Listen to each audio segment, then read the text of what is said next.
All right, perfect. Welcome to Call of Cthulhu.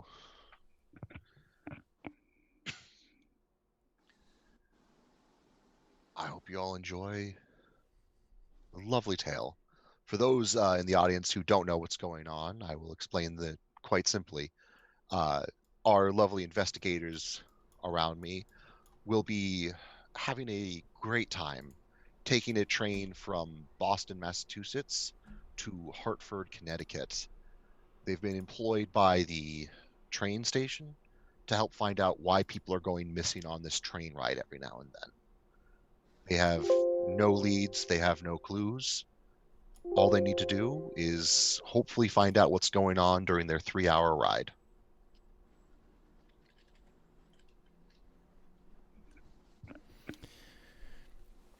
All right. Should we introduce our characters, or how do you want to handle Yes, that? please. Let's go across the line. So, Bran, you're next. Who are you and what are you playing?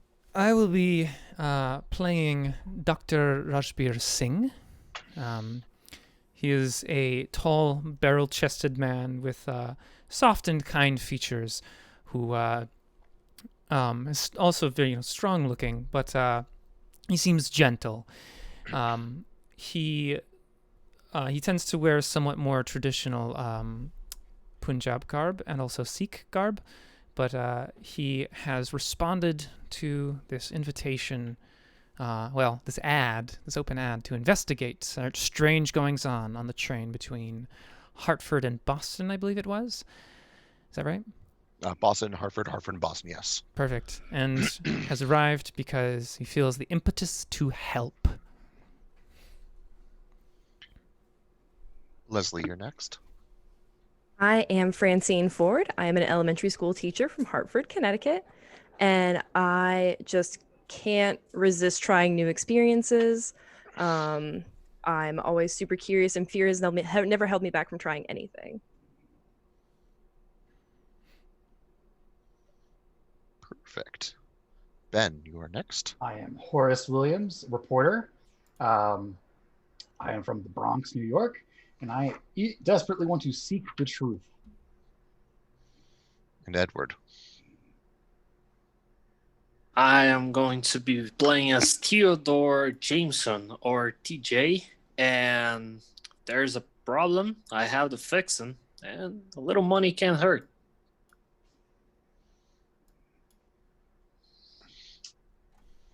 All right. So you guys know that the train does not depart until noon. You have whatever you want to do at the beginning of the day before you enter the train and start the journey. Is there anything you guys are interested in doing, or would you like to just wait till the train departs? I think that that Dr. Singh would certainly be interested in talking to maybe station attendants and getting their perspective on, the train itself. Just kind of innocuous inquiry. Putting on his most harmless smile. Sure. Is anyone going to be going with him, or no? Will you be letting him do this by himself? I'm going with him.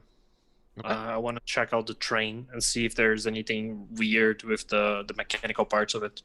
Can't really talk. Okay.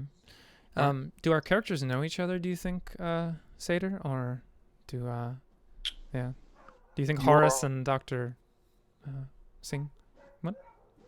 You would at least be aware that you were working on the investigation. If you know each other for longer than that, that is up to you. Okay.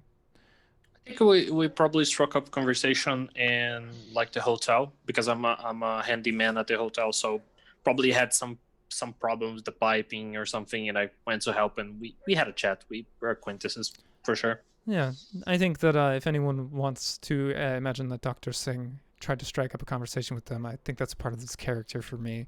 He's very talkative, wants to know everybody, see how everyone's doing. Maybe he freaks out people who don't like shrinks. Because he is in fact a psychiatrist. But cool. So yeah, I'm gonna go up to the front counter there at the station and inquire. You're able to get in as you've been employed by the train station, Mm-hmm. so it's quite easy for you to get access. Okay. You'll meet with some of the mechanics and some of the workers along the loading bay. Okay. So going into the scene, Dr. Singh, he kind of surveys the situation, adjusts his clothes a little bit, straightens them out, and strides directly toward the nearest person, probably just one of the dock workers. Yep. And say to them, what time of day is it actually? I just realized. Do we have a... Probably like 8 a.m. Okay, early morning. All right. Or not early Train morning. doesn't. Early for train- me. Train never doesn't leave until noon, so you Right. have another 4 hours. Okay. So Dr. Singh will go directly to one of the one of the train yard workers and just say, "Excuse me, sir, if I could borrow a moment of your time." Yes, of course. How can I help you? Well, I've been hearing some interesting things about this train from between Hartford and Boston, and I was wondering if you had heard anything or seen anything that might be overlooked in, say, a police report or anything like that. Not that I can think of. I know we answered all the questions the cops had previously. Train runs smooth. I haven't ridden it, but every time I've heard it comes back unharmed, no troubles other than every now and then somebody goes missing. Okay. But the train, easy to maintain. No complaints from me. I see. Well, that is very helpful. Thank you. And he's gonna kind of just turn and look at Horace. Yeah, I'm gonna kind of brusquely check up the train like from top to bottom. Like, you have any technical difficulties along the way? Any blackouts? Please roll me. Where's that? Mechanical repair.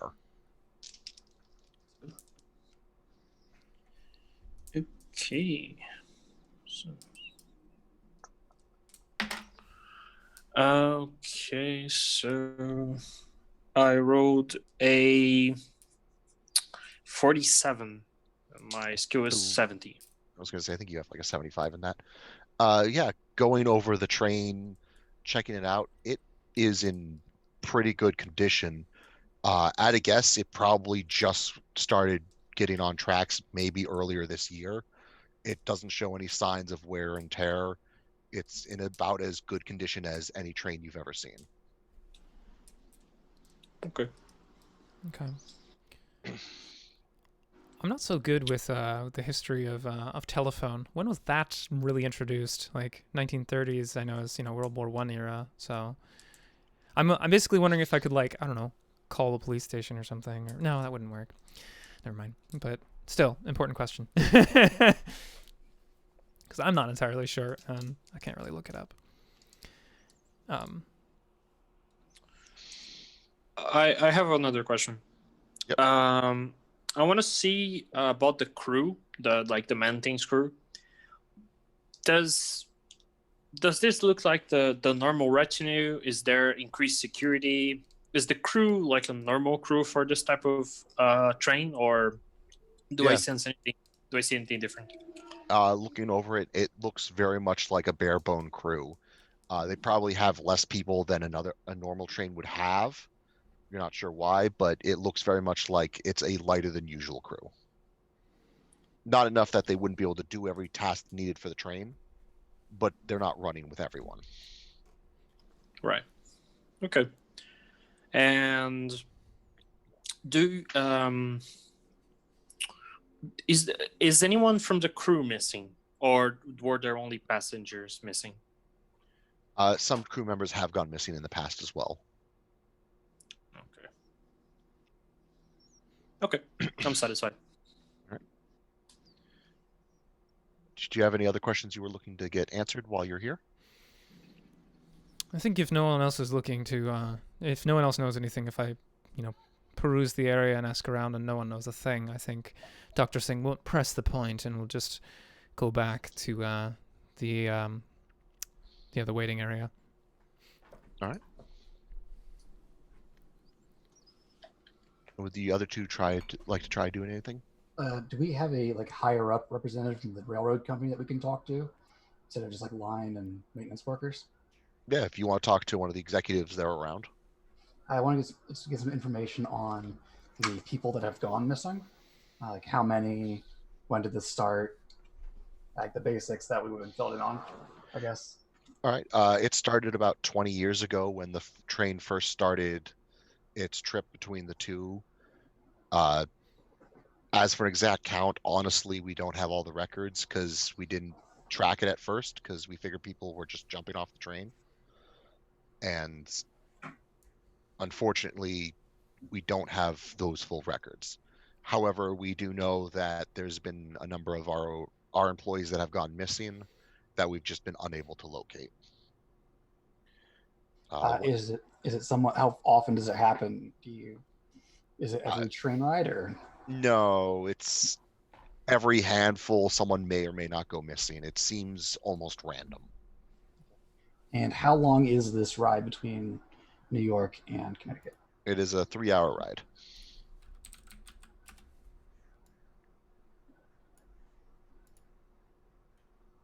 So it just seems to be random people disappearing. Sometimes rich people, sometimes employees, sometimes. Sometimes rich people, sometimes poor people, sometimes employees. Usually no one goes missing. Okay. But we've had no luck finding out what's going on. We've scoured the tracks from one location to the other. We haven't found any bodies in the woods or anything. So we don't believe they're jumping off. We just don't know what's going on.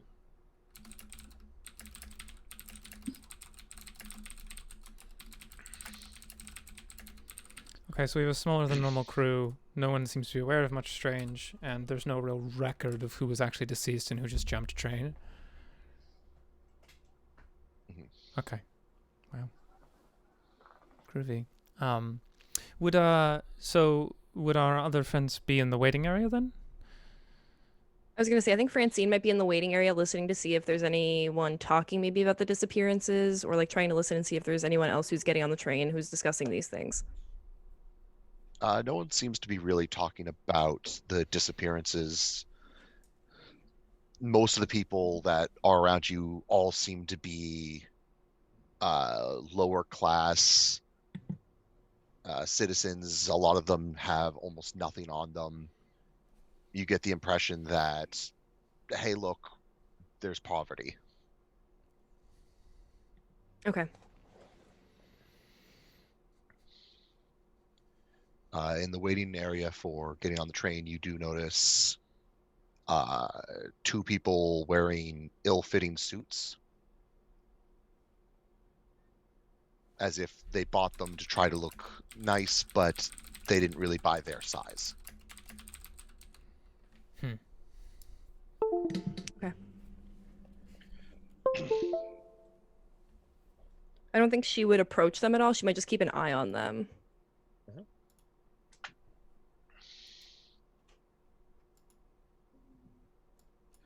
Oh,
What about the engineers?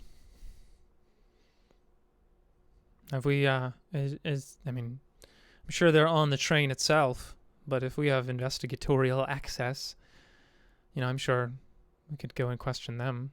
And I think at this point, I think Dr. Singh would try and round up all of our friendly investigators together and say something like, I was thinking that we are all so different people that I think we should do our best to work together. We can maybe stop these disappearances and help people. And basically just introduce himself to them, if they didn't already know, if he hadn't talked to them before, but otherwise, if he had been friendly with everyone, and said, "It is strange to me. It seems as though even though this has been going on so long, that no one acts like it's going on.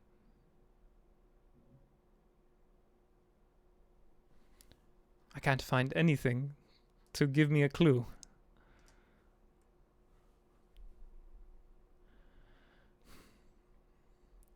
Is this an American thing, to not talk about things?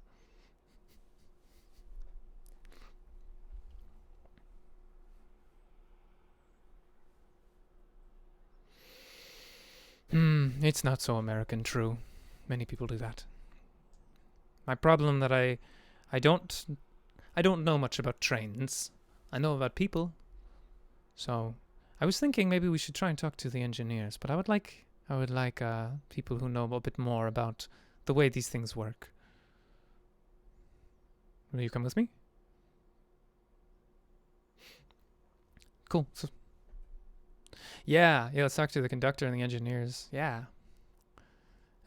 So because I'm terrible with names, I know I forget to get people's characters' names. Can you give me one more time? Francine, that's right. And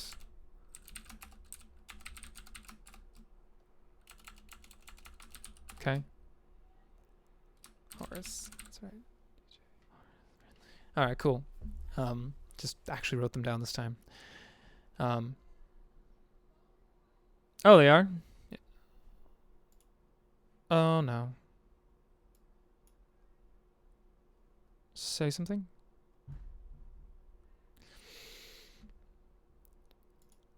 Yep, the audio output died. Hold on.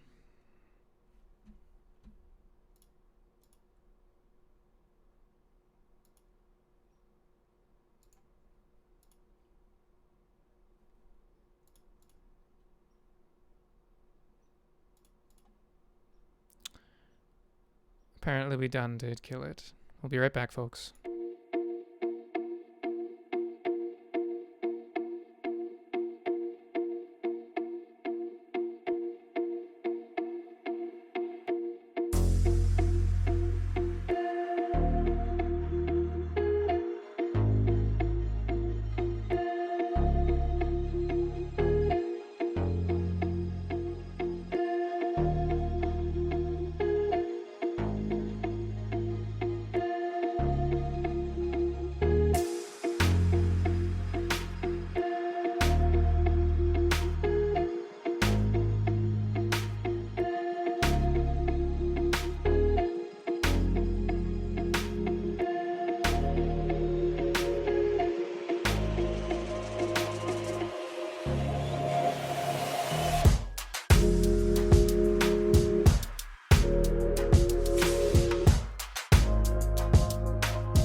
All right, let's try that again.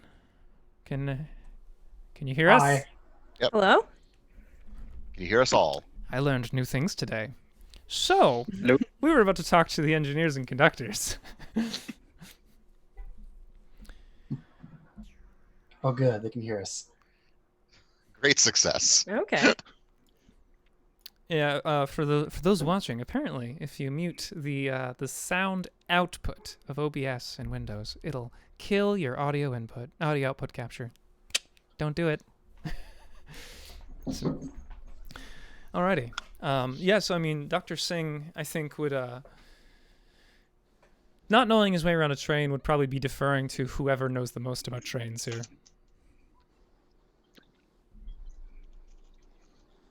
You know, going along being like, excuse me, along the engine.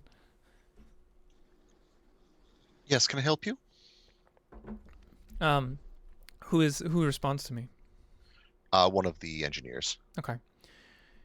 You're like, I have some questions about this train. I know you must be one of the engineers. So, how many times have you done this? My apologies. My name is Dr. Singh. I'm here at the request of the train company, and I just wanted to know. Oh, yes, I heard they were hiring some people. I mostly work on repairs on things inside the shop, as well as when things come back to this main station here. I've been doing this on and off for about 15 years. Have you noticed anything particularly strange on board the train? No, which is weird in and of itself. The train just runs. It is honestly my favorite train to upkeep. I don't have to do anything, honestly. Nothing. Is that Well, normal? No, most of these machines tend to have wear and tear over time. You have to check them thoroughly because every now and then one will have a kink, a slip disc, something going wrong somewhere. Never had a problem with this train. You've never had to replace any components in this train? No, it's the only thing we've ever had to replace was a table inside the kitchen once. In 15 years, nothing. Yes. What happened to the table? Some customers got a bit rowdy and broke it.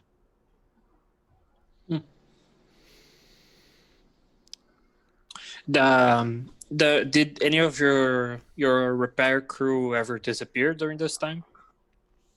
No, I've never had anyone disappear inside the station. The disappearances that I've heard of have only happened between via transit. And do you know who are the members of the crew that disappeared during this time? I don't know all of them. I know some. I was friends with a couple, but I have honestly no idea. Have any theories on what's going on? It must be at least unnerving.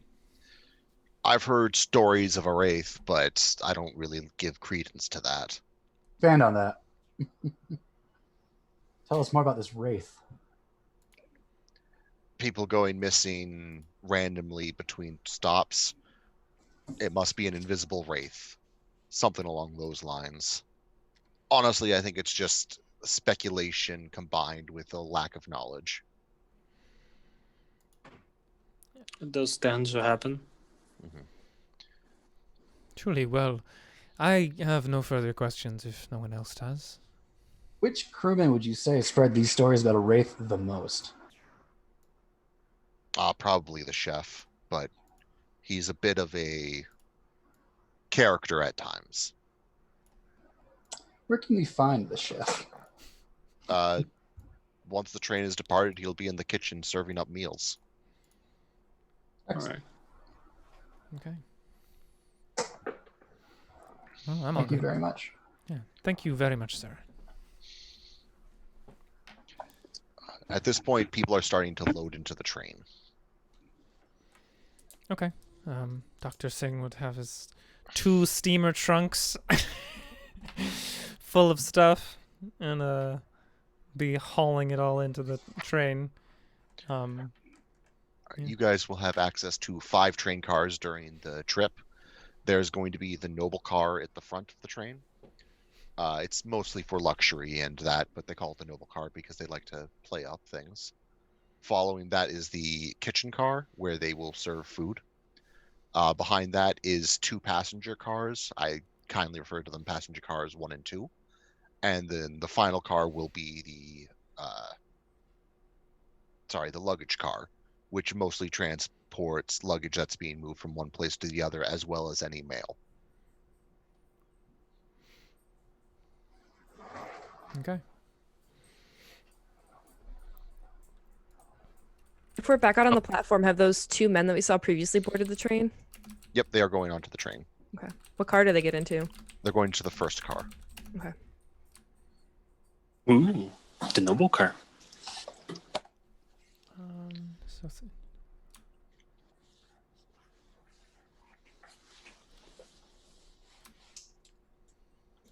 Are tickets being collected as they're getting on, or will they be collected en route? They get collected en route. Okay.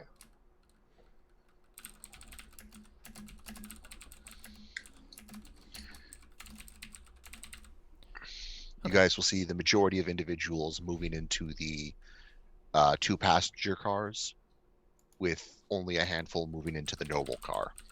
okay. Where is the kitchen in here? The galley. That's the second car. Okay.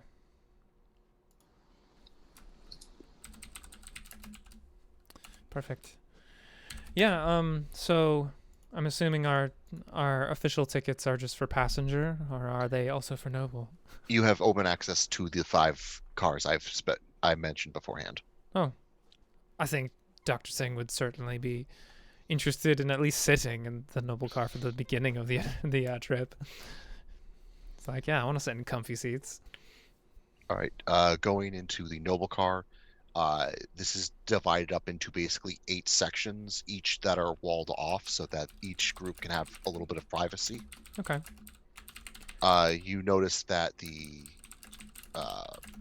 of the 8 box cars that are sealed up, the first one, the third one, the 5th one, and the 8th one are all closed. The rest are open. Huh. Okay. You said first, third, fifth, and 8th? Yep. All right.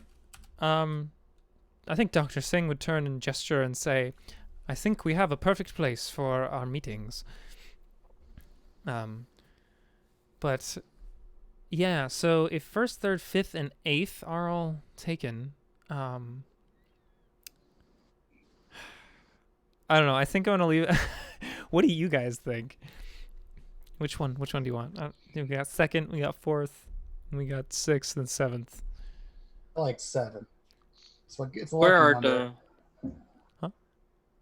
Where are they sitting? The two guys with the outfitting, the weirdly fitting clothes. They would be in behind one of the closed doors. You would assume. Okay, gotcha. Yeah, I think So- the 7th is a lucky number. I have no opinions on passenger cars or Alright. storage places. Cool. So I guess we make our way to the 7th room. You get in very nice. It's got nice leather seatings. The door closes. It's got a small turn hatch. It does not lock, but yeah, you can close it and have some form of privacy. Okay. As you guys close the door behind you, you feel the train starting to move.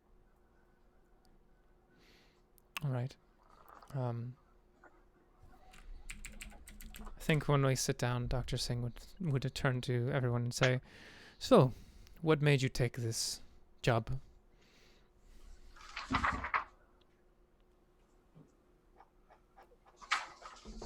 Well, I'm hoping if I crack it, it'll lead to a position at the New York Post. It's my dream to work there. An admirable dream. I don't know. Couple of bucks, trying to settle in for good. Working too hard on my life. I want to get a nice, cushy position or just relax at home. That's understandable, my friend. There's nothing I won't try, so figured why not? Saw it in the paper. I'm off for now, so can't hurt, An adventurous spirit. Good. of course. And I am here mostly because, well, I can't seem to curb myself from wanting to just help. Sometimes that puts me in interesting situations, but it's not 100% noble or selfless, no, but still, wherever I can do good, I would like to. And if it so happens to help pay my bills whenever, then that helps. A convenient philosophy, Doctor. Noble goal. Oh, certainly. Yeah, so I think he then just would kind of like lean back and settle in for just a little bit to ruminate. Say, where should we begin, do you think? I think we should exchange our notes about what we've gathered so far. For instance, people have been going missing on this train for the last 20 years. That is a long time. So why did the train company hire us? So, just now, after so long.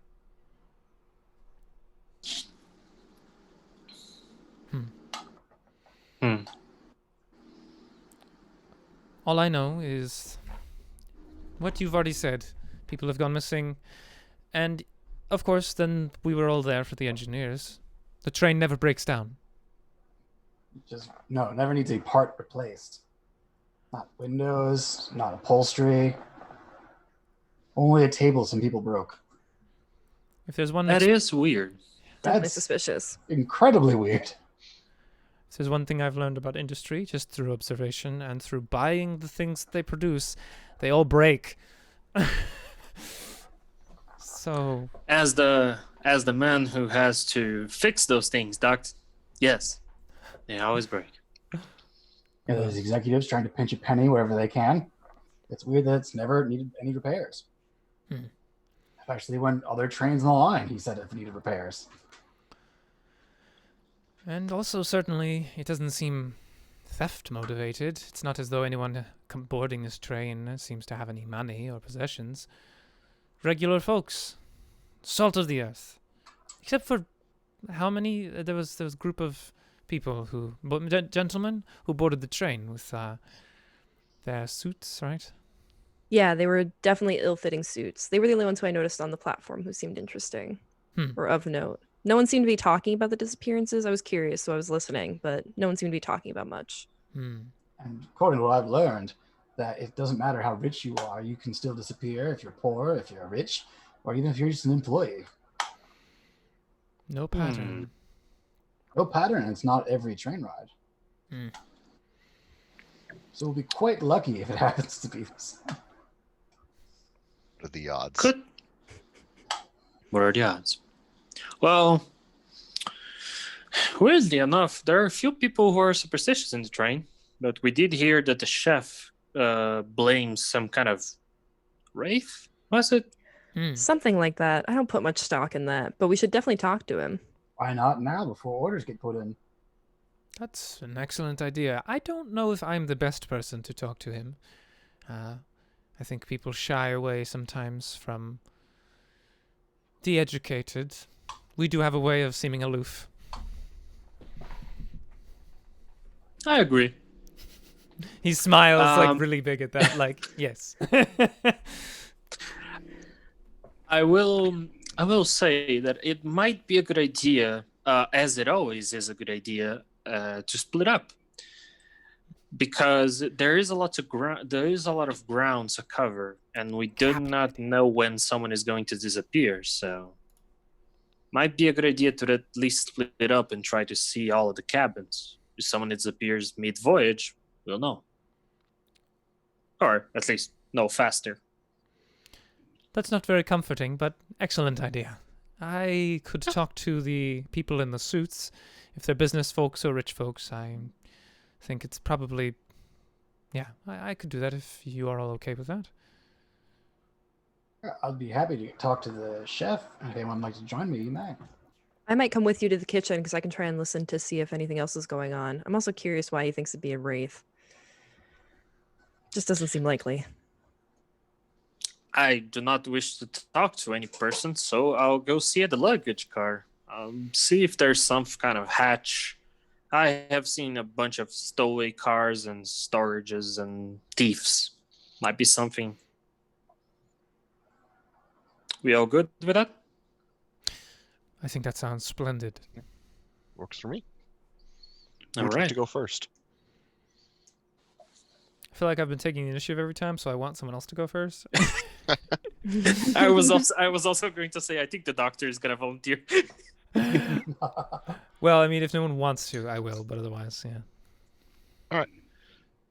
So you know there are currently 4 closed doors, 1, 3, 5, and 8. Mm-hmm. You can bother anyone you wish. 1, 3, 5, and 8. Well, I think you just start at the bottom of the order at 1, and head right on over, gently knock on the door, tap tap tap. After a small brief silence, you hear an elderly voice saying, "Come in." He opens the door. You see a very well-dressed man. He looks like he's in his early 70s, late 60s, and he's not aged well. Okay. Like, go ahead.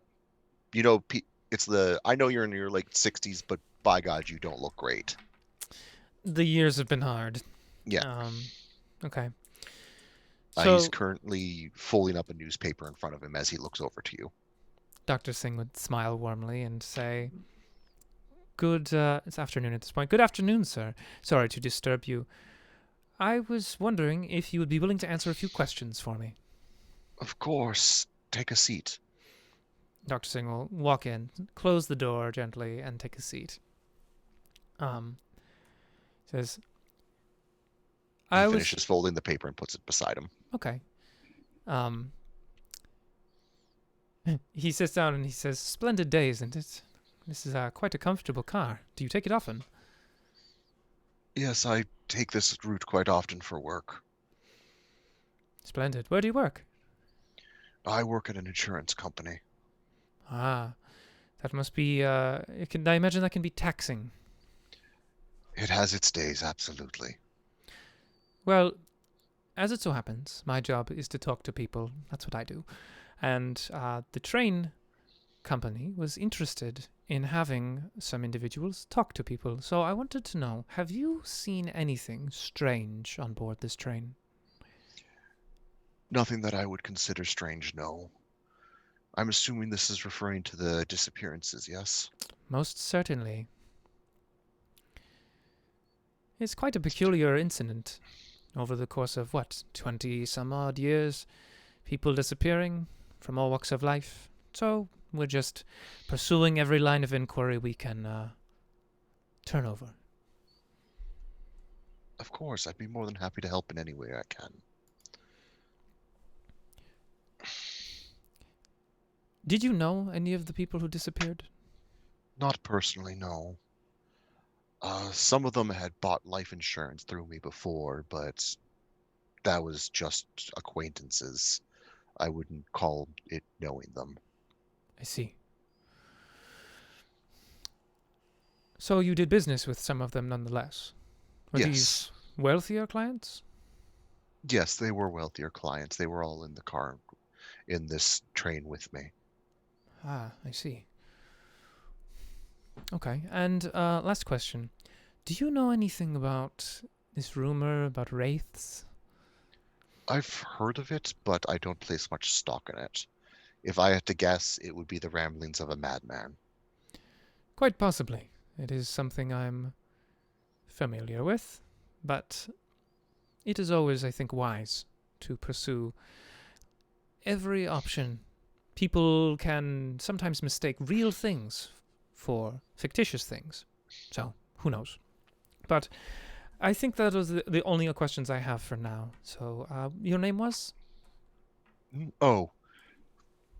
He says, looking over at his notes to make sure he says the name right. Damien. Damien. Lovely to meet you. Again, Dr. Singh. If you need anything, we're just over in box number 7. And he's gonna depart. With all due respect, I'll probably stay in my car. Walking is not my friend. He smiles and he says, I understand. My knees are already starting to get to me. And he'll shake his hand, get up, and go. Shake your hand back and let you leave. Okay. You can hear rustling of paper as you depart. He's getting his newspaper back out. All right.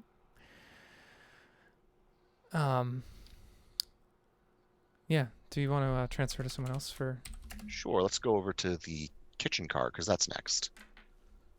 You step into the kitchen and you notice that there is a small partition in the middle, basically going from nicer tables to a lot more standard, like high school kitchen table style. Basically it's here's finer dining, here's not as fine dining. And in the middle, you can see a man currently working at a stovetop, frying what looks to be some burgers and fries. Horace will saunter over. Oh, I forgot there's other people in this cart. In the noble side, there is one very stocky gentleman. He looks very much like a old school boxer with the barrel chest, mustache, shaven head. And in the more commoner side of the area, you see a group of people discussing something in relatively loud tones. You can't make out what they're saying, but it seems to be agitating them.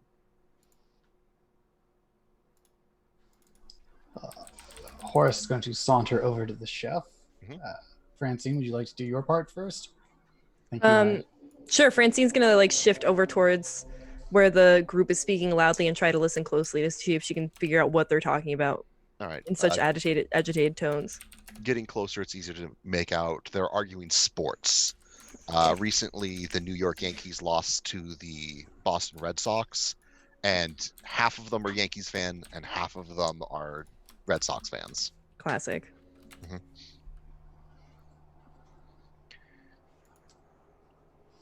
They're basically debating who's the better team, and I don't care whether or not they lost, they're still better. Mm-hmm. Sounds about right. If she realizes that's what's happening, she might shift back over to the kitchen and see, is there anyone else working in the kitchen, or is it just the guy at the one griddle? guy. Okay.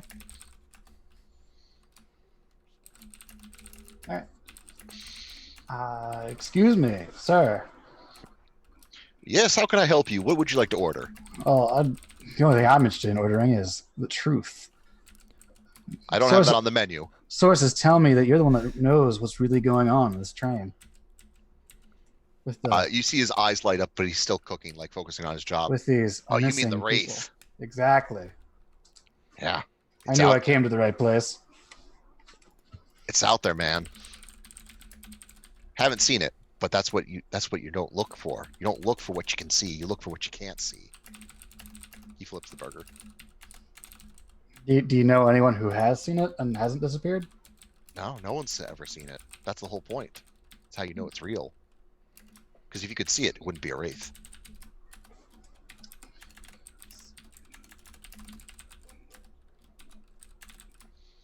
Interesting.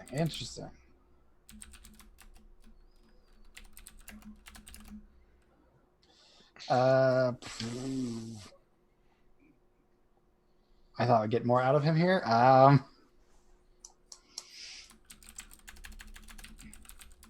You do this run a lot?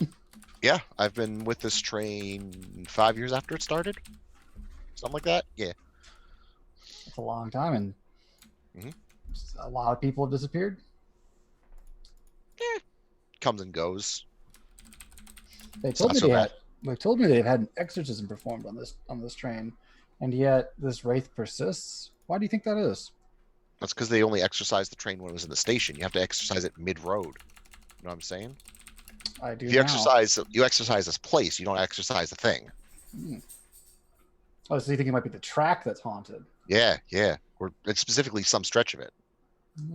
Yeah. Interesting. Have you ever heard any stories about, other than this train, about what it could have been? Nah, A learned man like yourself, I'm surprised you haven't. I haven't heard it happen to everyone else. I keep looking around whenever I can, but I haven't seen it. Have you ever interacted with the people before they disappear? Oh yeah, plenty of times. Anything odd about them? They're people. Like, they went missing shortly after that I talked to them. That was weird. But I didn't talk to all of them. I just talked to some of them. But I mean, one of them broke a table. That guy was a dick. I heard about that. Yeah. Apparently got into a fight with his friends. He points to one of the tables. Broke the table that was over there. Couldn't even charge the guy. He was gone by the time we got to station.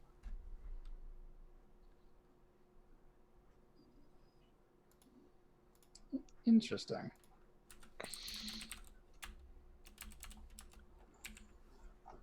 He puts the burger and fries on a plate. Hold on a second. He walks over to the very stocky gentleman and puts the plate down in front of him. The man half grunts and then starts eating it. Then he goes back to the behind the counter. Is there anything I could get ready for you guys? Francine, anything for you? I don't think at the moment. No, But we're still. We'll be in touch, certainly. The name's Williams. If you need me, just call me and I'll come running. All right. Well, if I need you, I'll give you a call. And if I remember correctly, you're going to the back to take a look at the luggage car. Yes. You walk past the cafe. Once you get into the next train car, it's filled with people sitting around. Going to the next one again, it's filled with almost the same amount of people, each of them pretty much keeping to themselves on the train car. And then finally you get into the luggage car where you can see there's shelves of boxes. It looks like a hamper full of mail, letters, and all that other jazz. Easily visible. I see.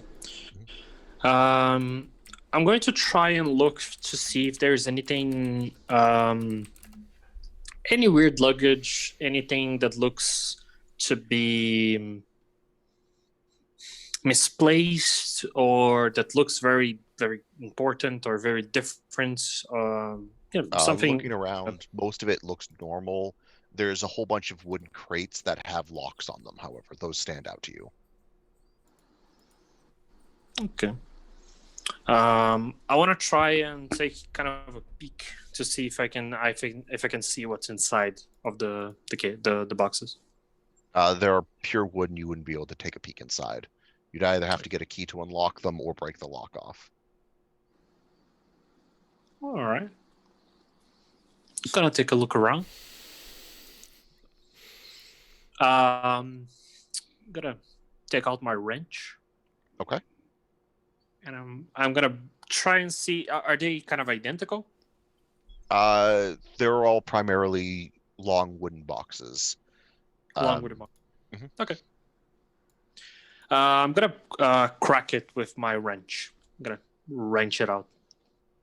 Sure. Give me a quick. An excellent use of the word wrench. Yeah, right.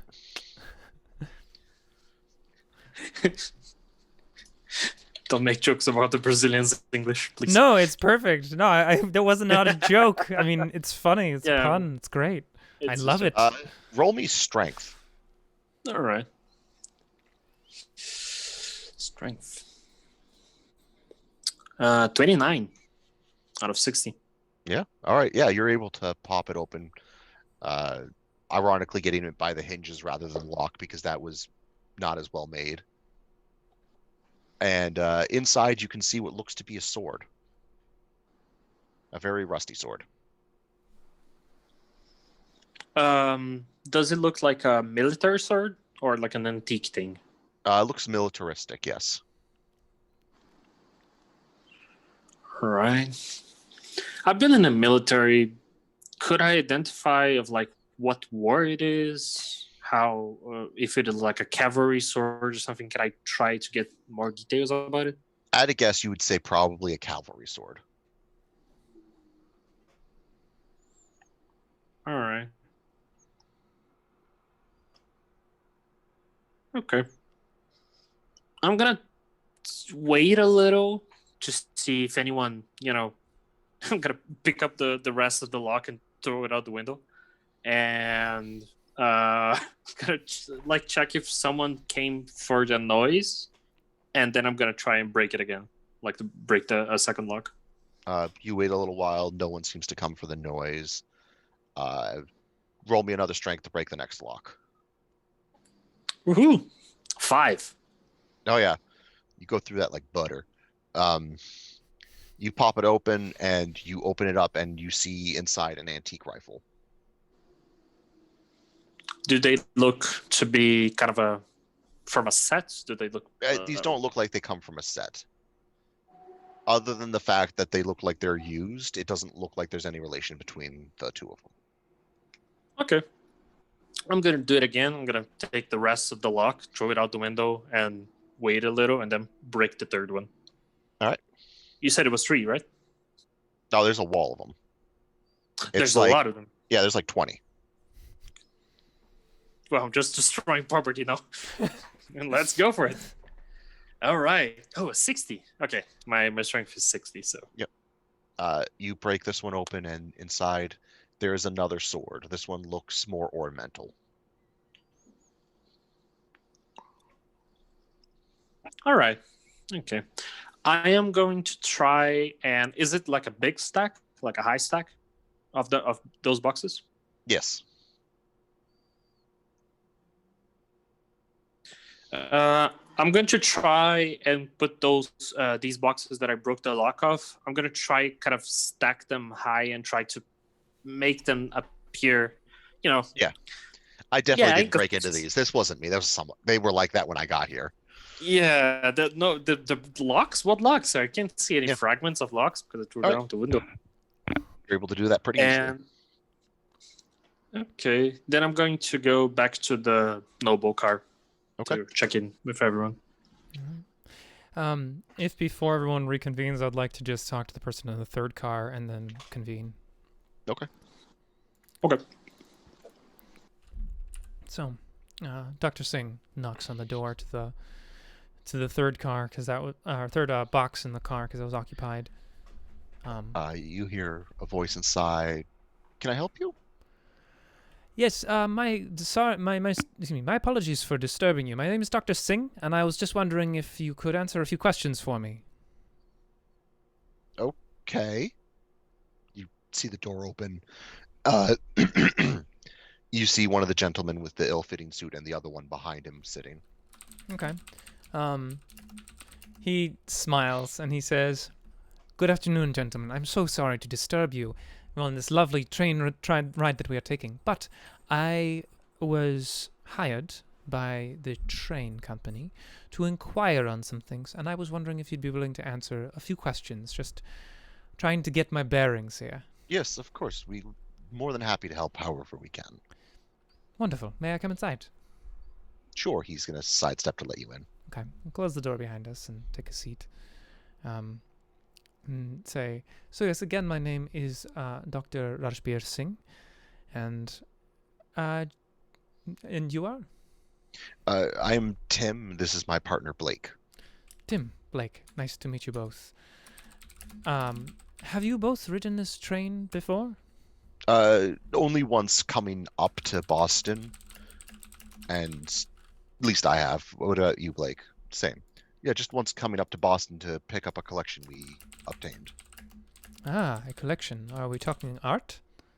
No, it's for a history museum we run over in Hartford. Ah, a history museum. Yeah, we managed to get our hands on a collection of weapons, and we will be displaying them. Wonderful. So you work for this museum, and you were transporting things. Are you transporting these things now? Yeah, they're over in the luggage section. I see. Did you bring any other luggage with you? No, this was kind of a last minute. We had to go and make the deal. And seize the day. Yes. It was a very spur of the moment, but we were offered a relatively large collection, and we couldn't say no to that. Who was the seller? I'm afraid the donor wishes to remain anonymous. Understood. Then I think my only last question would be, how much how much do you know? Dr. Singh was not the imposter. How much do you know about the disappearances that have been happening aboard this train? There's been disappearances aboard this train? I was afraid that would be your answer, yes. Over the past 20 years, there have been individuals who have disappeared, and no one is exactly certain why. It could well be that people regularly jump off the train here, somewhere in the middle. Well, you know how people are. But still... Right, but why The train There's been company. disappearances, like people just go missing, poof, They disappear. Yes. and the train still runs. Have you ever taken a boat? No. I will say this then on behalf of the train company. It is not uncommon for people to be very clever or very stupid. And sometimes things happen. I'm sure that there's nothing wrong here. I'm sure that people are just jumping off the train or falling off of it or something. But you seem like sensible gentlemen. I think you'll be fine. How do you fall off a train? A man comes on board with a flask in his pocket. Oh. Yep. A man comes on board with a flask in his pocket, takes some drinks, becomes a little bit swervy, goes and hangs out at the end of the car. Anything can happen to people who are foolhardy. But I'm terribly sorry if I've disturbed you then. I think I would like to try and convince these gentlemen that everything's fine. Sure. How do you want me to roll for that, if anything? Probably psychology. Try to convince them that everything's fine. Let's see. Psychology is a 65, so... Oh boy, that die doesn't have proper numbers on it. Cool. Let me roll a different one. Ah, yeah, that's a success. Perfect. They seem slightly reassured, but there's that gnawing sensation of like, people go missing. Oh no. People go missing on this train. Dr. Singh told me, like, I won't take up any more of your time. Please enjoy your stay. Make sure to get food from the kitchen. Have a lovely day. Just, like, beeline out of the box and close and be like, oh no. And I'm assuming that's when people come. He'll turn to see people walking back, and he goes, ah, good. I just finished talking to some gentlemen, and we'll return to box 7.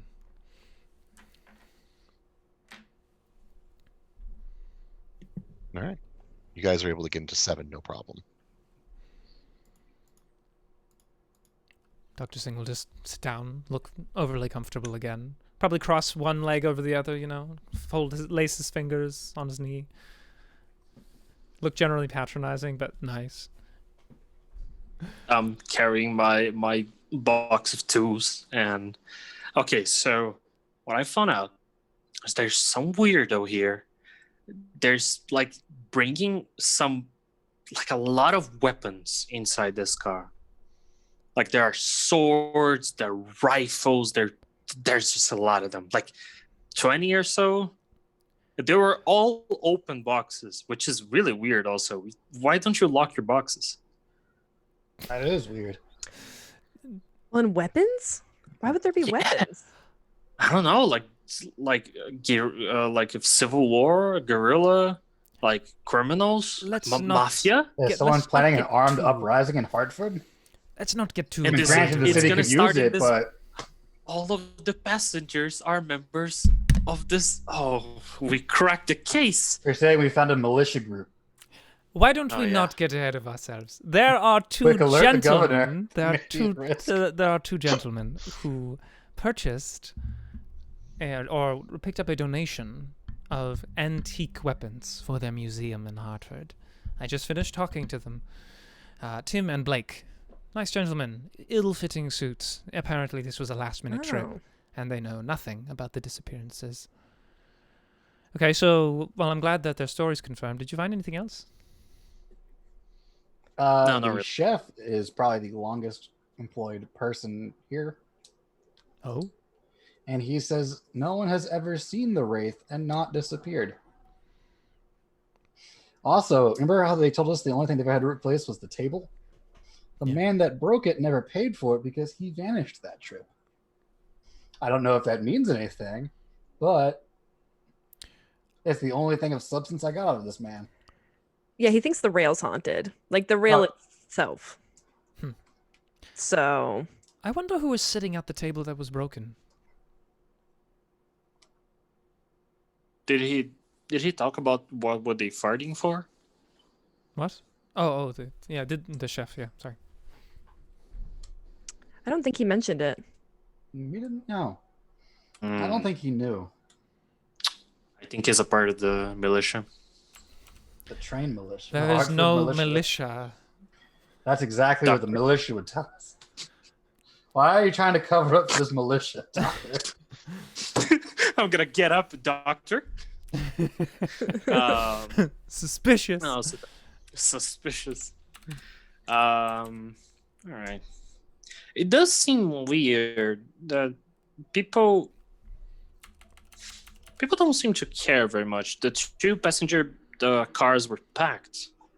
I mean, I know a lot of people need this train to go from back and forth, but still, if people are disappearing, it is weird. I did talk to one more gentleman, an old fellow by the name of Damien, over in the first box, and I could not take a guess at his age, but he is coming close to the border between life and death. It feels very old, very frail, but he knew some of the people who disappeared on professional terms. They bought life insurance from him. That said, I don't think that they would make him the beneficiary, so I don't imagine he would benefit from them disappearing at all. But he takes the train often, and he's aware of the disappearances, but he uses it for regular commute to his insurance firm. He may be taking a cut. You think that there's a conspiracy on board? I mean, militia? between this and the militia, I am very inclined to think he may be taking a cut. I don't think I'm willing to write him off as not suspicious yet. I mean, That seems prudent. the question is, though, the rail employees have gone missing. How much money could he be making off of them for it to make it worth his while? Certainly, well, he only mentioned a couple. He said it was only a few people who bought insurance from him. I'm sure he only approaches individuals who seem to have income in order to ply his business. After all, he's in insurance. I have not yet talked to the folks in the 5th and the 7th box, but I do want to do that before we come to any major conclusions. Unless any of you would like to help. I mean, we're in the 7th box. I'm in the 8th. Misread the number. 8th box. The 5th and the 8th. All right. I think we could try and. Honestly, I'm fresh out of ideas.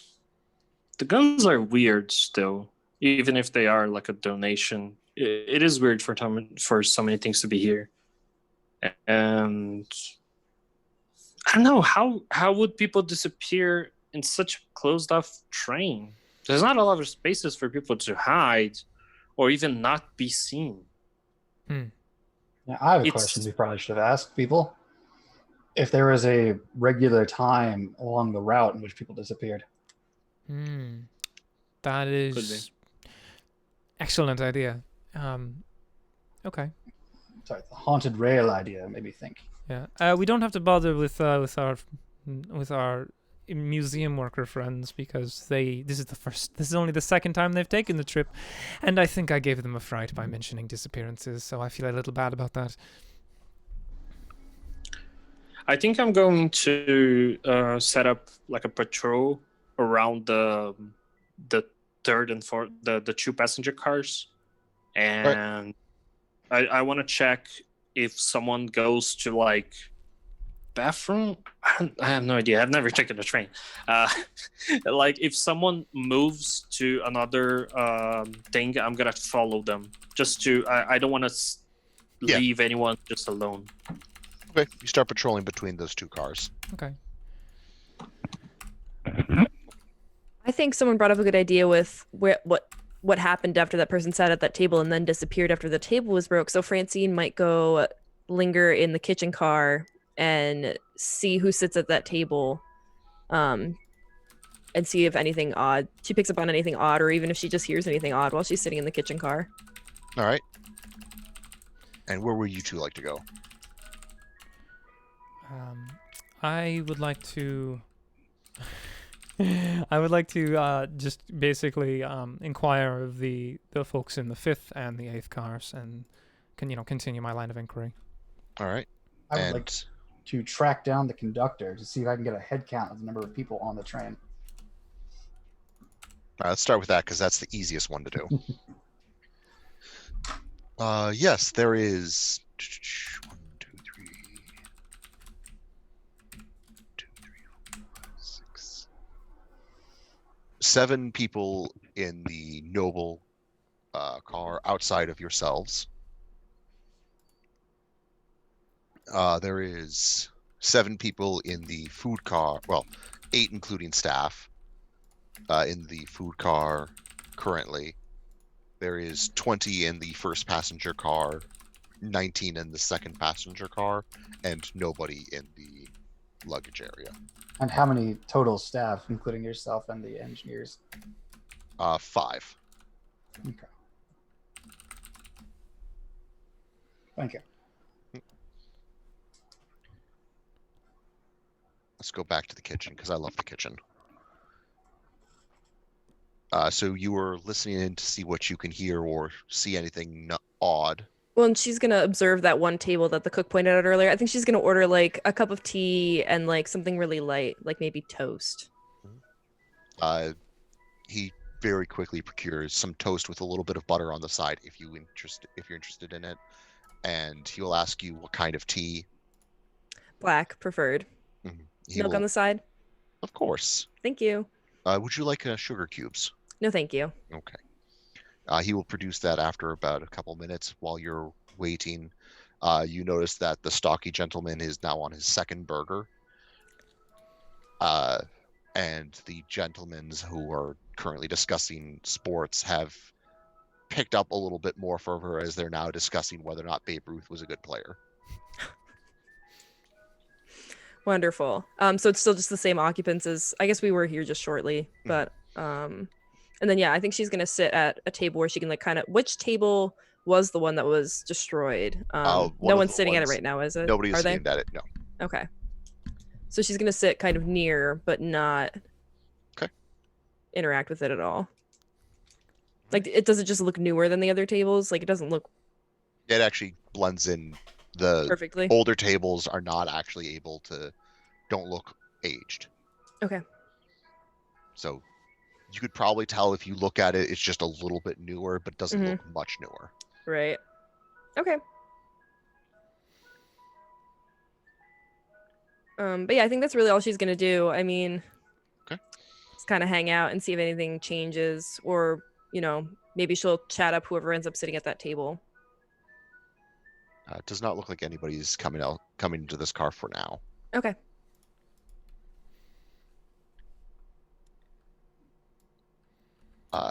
You're going over to the 5th table. I'm sorry, the 5th table, the 5th booth. Yeah, booth. Yeah, there we go, booth. Mm. Okay. Yeah. Once again, tap tap tap. After a moment, you hear someone say, "Come in." You'll open the door and say, "Good afternoon, I'm terribly sorry to bother you. My name is Dr. Singh, and I was wondering if you could answer a few questions for me." Inside, you see 2 very well-dressed individuals, and they say, "Of course, come in." He smiles and closes the door behind him, takes a seat, and says, this is my first time on board this train, and, it's quite nice, this car. Have you ridden the train often? A handful of times, not many. I see.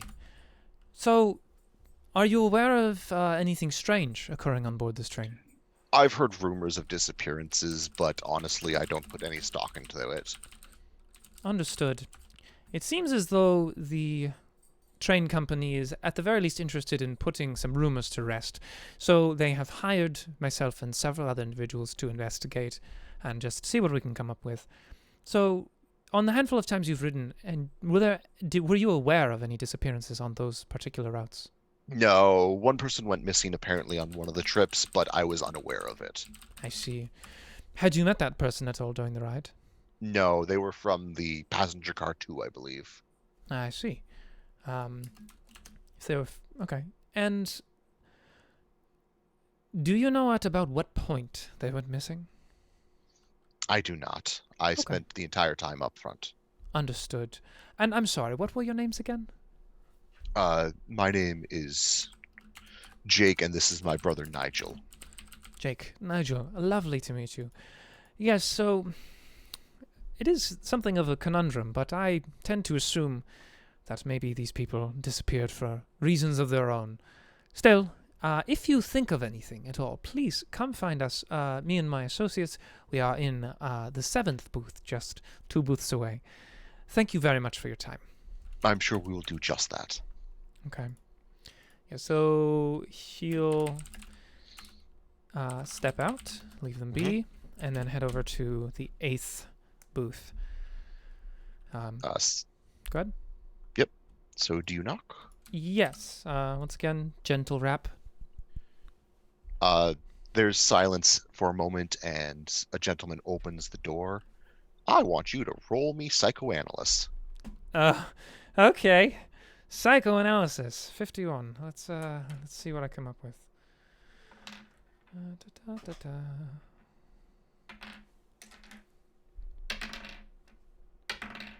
Success, 35. He seems almost relieved to have something else to focus on at this time. Okay. There is definitively tension in the air. You are not sure why. Okay. Dr. Singh smiles and says, "Good afternoon, sir. My name is Dr. I always forget my own first name. Dr. Rajbir Singh. I was wondering if I could bother you for a moment of your time. Absolutely. May I come in?" Please. So step inside, close the door, and he'll take a seat and say, "Are you well? You seem fitful." Never better. You know he's lying. That's fair. He nods and he goes, "Glad to hear it, friend. So this is my first time on board this train, but I am aware that there is something odd. Are you aware of the stories that surround this train?" I've heard about them before, yes. But I don't put much stock into rumor. Oh, certainly not. Though I think that someone is pressuring someone else here in a game of maybe finance. I don't know. But the train company desired to know more, I think, for they hired me and my companions to help them investigate, put these rumors to rest. So, how many times have you taken this train? I wouldn't be able to answer that. Maybe 3-4 times? A handful. And on any of these trips, were you aware of any disappearances? I was not. At no point when I've taken this train ride has somebody gone missing. I see. And let's see. Well, if you haven't been aware of any of the disappearances, would you say that anyone in the train has acted strangely? No, no one has acted strangely to my knowledge. Okay. But I don't really look around. I heard that there was a fight on board this train at one point. Were you aware? Were you here for that? I was not there for that fight. I see. Splendid. And what was your name again, sir? Making Dan check his notes. Yep. You can tell I'm switching sheets. My name is Jonathan, and this is my wife, Becca. Okay. Jonathan and Becca. I didn't realize there was 2 people, but oh well. Mhm. Yeah, so that'll end that line of inquiry. I think I want to ask one more thing, if that's cool. Just really short. I want to go ask Old Man Damien if he was aware of the fight that happened. Okay. Yeah. So yeah, you depart? can depart, head back up there, knock, knock, knock, enter, sit down. Unless, of course, he denies me for some reason. No, he lets you in, no issues. Okay. He says, "I thought of one more question you might be able to He starts ask." folding up his newspaper again. I thought of one more question you might be able to answer for me. I've become aware that at one point on this train, there was something of a fight. And a table was broken? Yes, I heard about that. Were you more aware of it? Were you around for it? I mean, I was up front, but I was aware of it. Ah, It's hard to miss that racket. understood. Was there any rumors about who was sitting at that table? Rumors? Word floats about between people, doesn't it? Not quite sure what you mean. Like, was there any stories of who they were or what they were into? Yes, are you aware who was sitting at the table, is all I'm asking. That was No. broken. I honestly don't remember his name, but I was aware of the gentleman, yes. I see. I believe that's all I have. Then thank you again for your time. Enjoy your newspaper. And he's going to depart. Okay. You hear the ruffle of his new paper as he starts unfolding it again. I swear, this guy's gonna get so annoyed at me.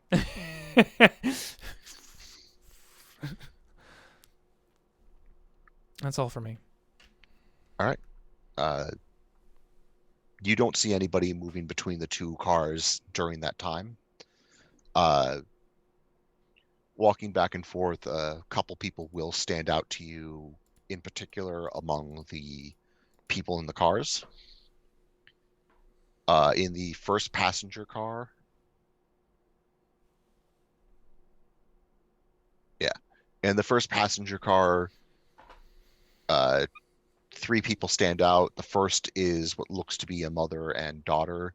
The daughter is somewhat teary-eyed and does not look well as the mother tries to soothe her. There's also a gentleman that is in the far corner. He has opened up one of the windows and every now and then will cough out of it. In the second car, two people will stand out to you. One is a gentleman who is sitting by himself. His head is kind of slumped against the wall, almost like he's sleeping. And the second is a woman who's sitting on one corner who looks painfully thin, as if she was starved most of her life growing up and she never really gained the body weight back. So she's basically perpetually skinny.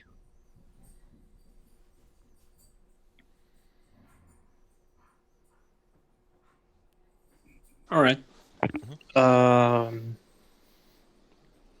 I want to kind of crouch in front of the crying girl, and I'm going to get like a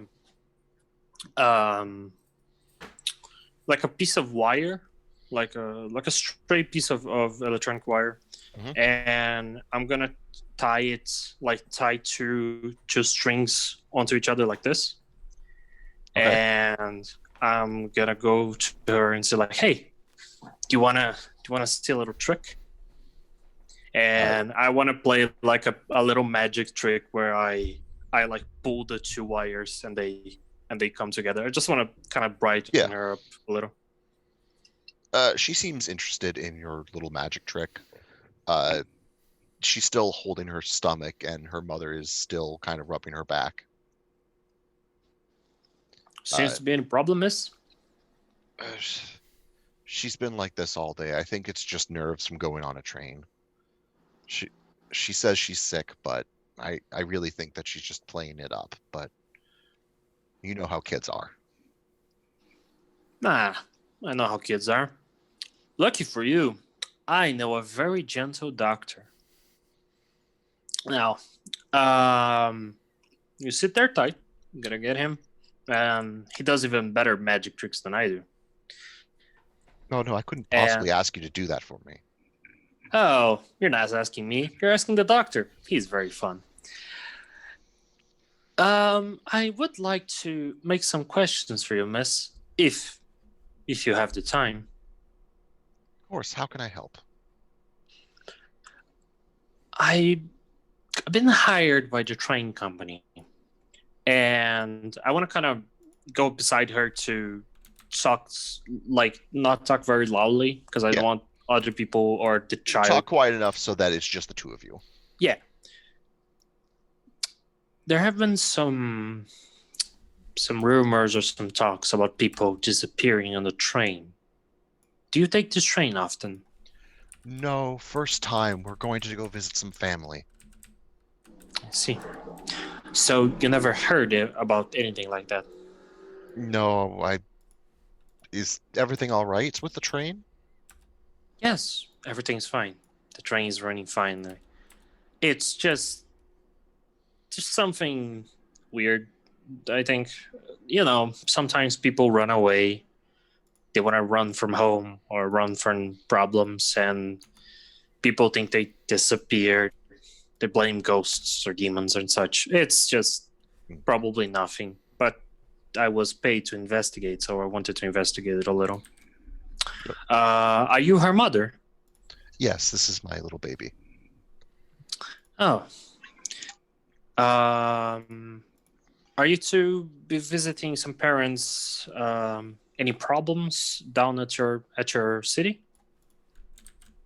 No, we're just visiting family. We haven't seen them since I moved out, and it'd be nice to, see my parents again. Sure. It's a lovely city.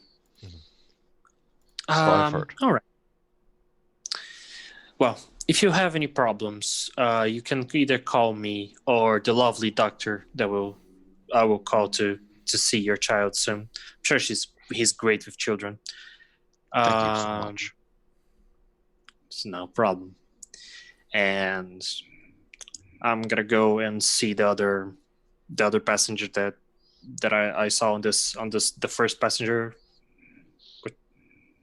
The gentleman was the coughing mother out and the the- window every now and then. Yes. Mhm.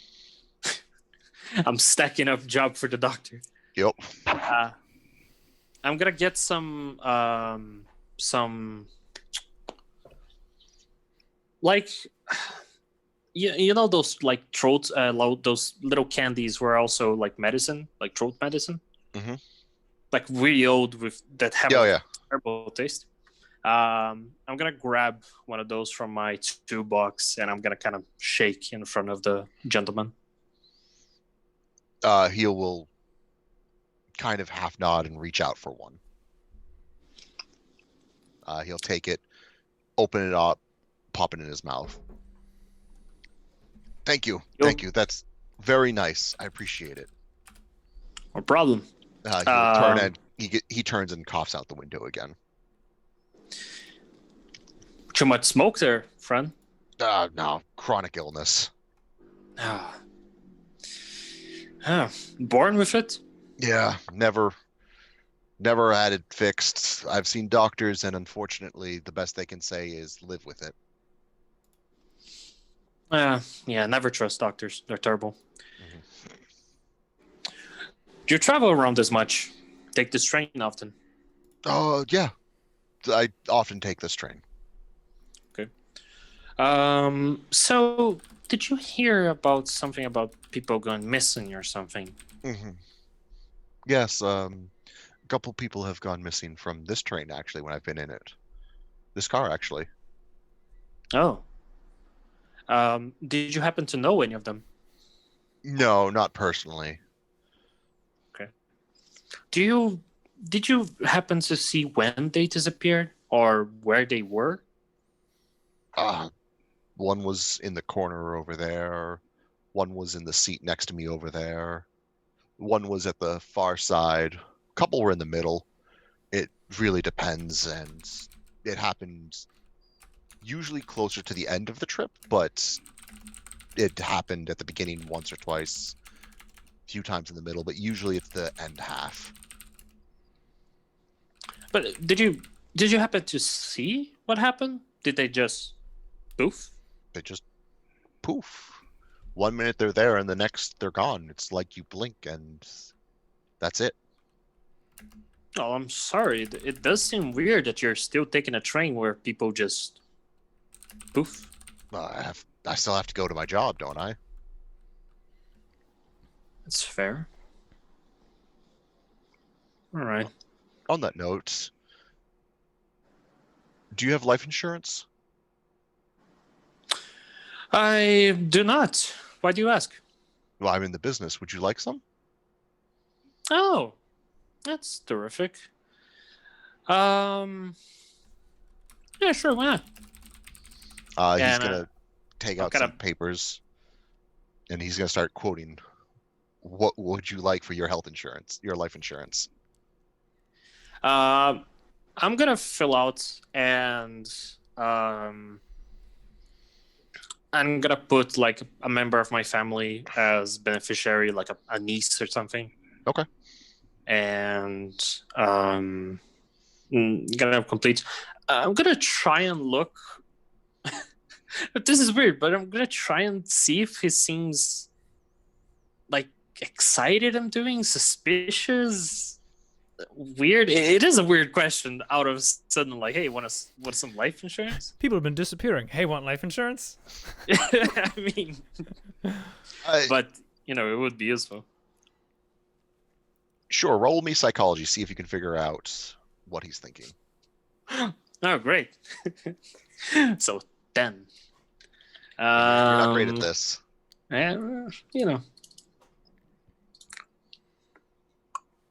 Nah, 38. You have no idea. You don't think he seems excited. He's probably just doing business, and he's like, wait, hold on. You look like somebody who could use life insurance.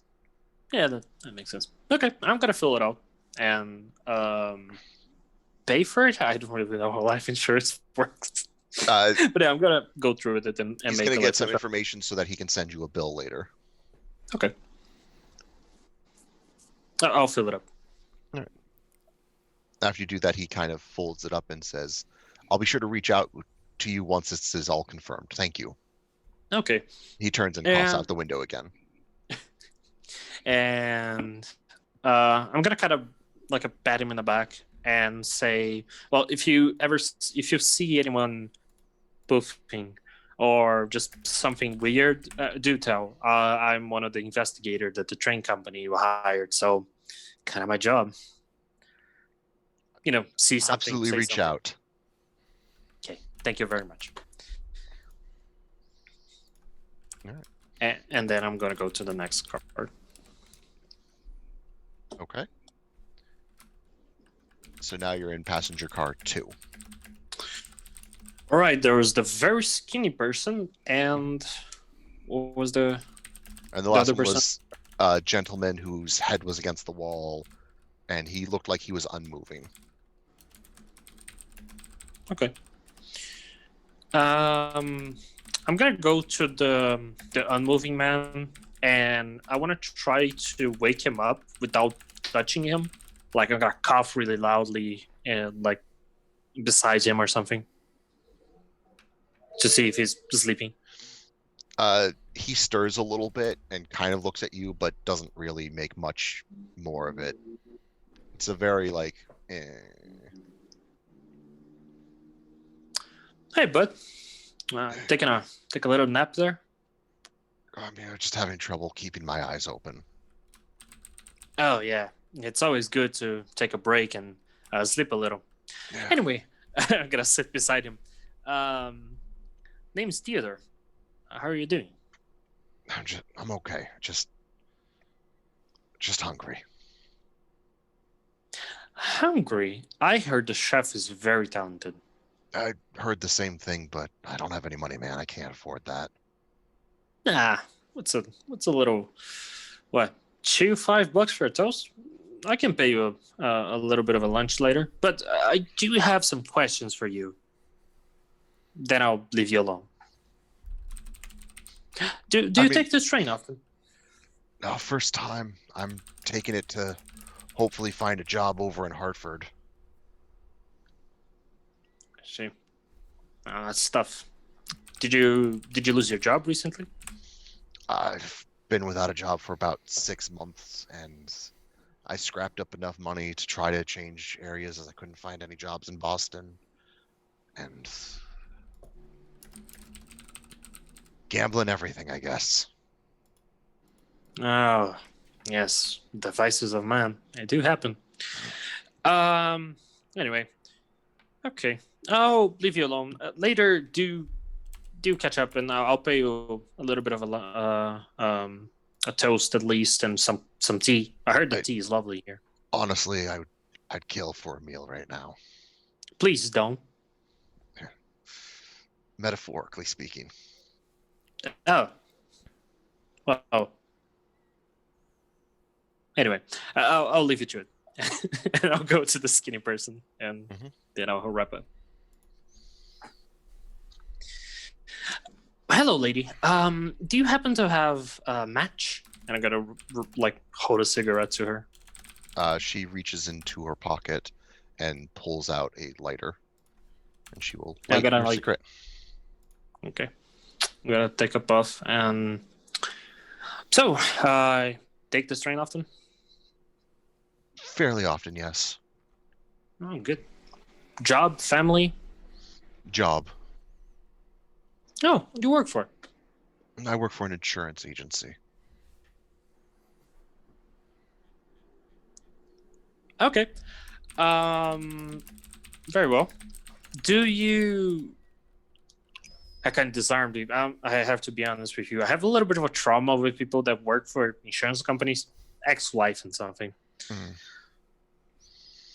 So, did you happen to hear about some kind of some weird disappearances in this train? Oh, yes, I've heard about that. People go missing almost randomly here and there. Oh. Did you happen to see any of them, and when that happened to happen? I didn't see them disappear, but I saw where they were, and then I saw where they weren't. All right. And as for when, just kind of happens. I wouldn't be able to narrow down just sometime after it started, but before we get there. Okay. I do have a question, though. If you didn't see them disappear, how do you know that they disappeared? Because they just weren't there anymore. They could have changed cars. There's a difference between I see them leave and I see them and then I just don't see them anymore. I would call that disappearing. That's a fair point. Okay. I'll leave you to it then. Thanks for the match.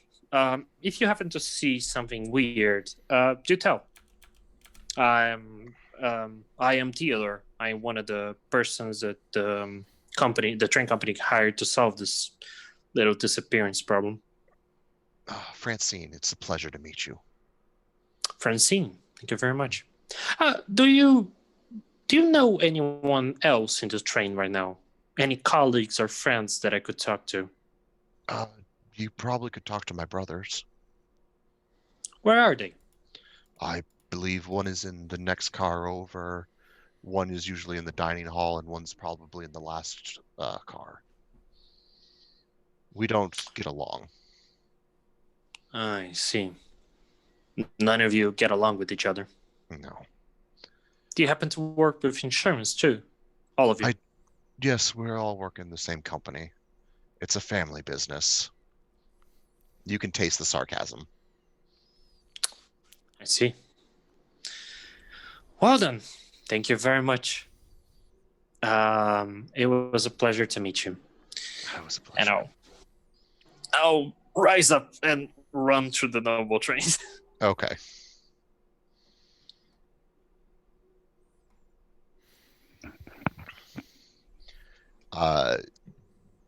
You see him run past you towards the noble train in the dining car, from the dining car. As you are returning back to booth 7, you see him rush into the noble's car. Okay. So yeah, I mean, are we reconvening then? Yeah, I think if Francine sees him run, she'll probably like clean up Yeah. whatever she had been eating and then return to the car and like, pay. Okay. There's a lot of insurance people in all of the cars. What do you mean by a lot? Like 100? I have met at least 2, and there's one in the noble car, and I have heard of another 3. So that's 6 people that all work with insurance. Also, I did a life insurance. You did a life insurance? I mean, the guy was a gentleman. How could I not? Well, your Okay. personal business is none of mine, but that is peculiar that on this train that, well, it doesn't seem as though there's that many people on it. That there's so many insurance agents, but they could all just work at the same firm in Hartford. I mean, Hartford's big for insurance companies. Or they're the insurance militia. They're the leaders. Rest of the people, do not they get their wish personal information. So to that's the first sign up for a militia, personal information. deter your imagination, but I think we don't have enough information to conclude that. Talk for yourself, Doctor.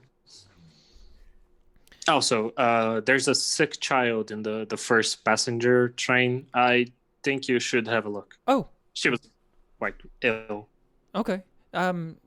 Was there anything else that you found that you'd like to report? And he's gonna stand up and reach into the reach over the he's pulled down his medical bag and start kind of going through it, making sure everything's in order.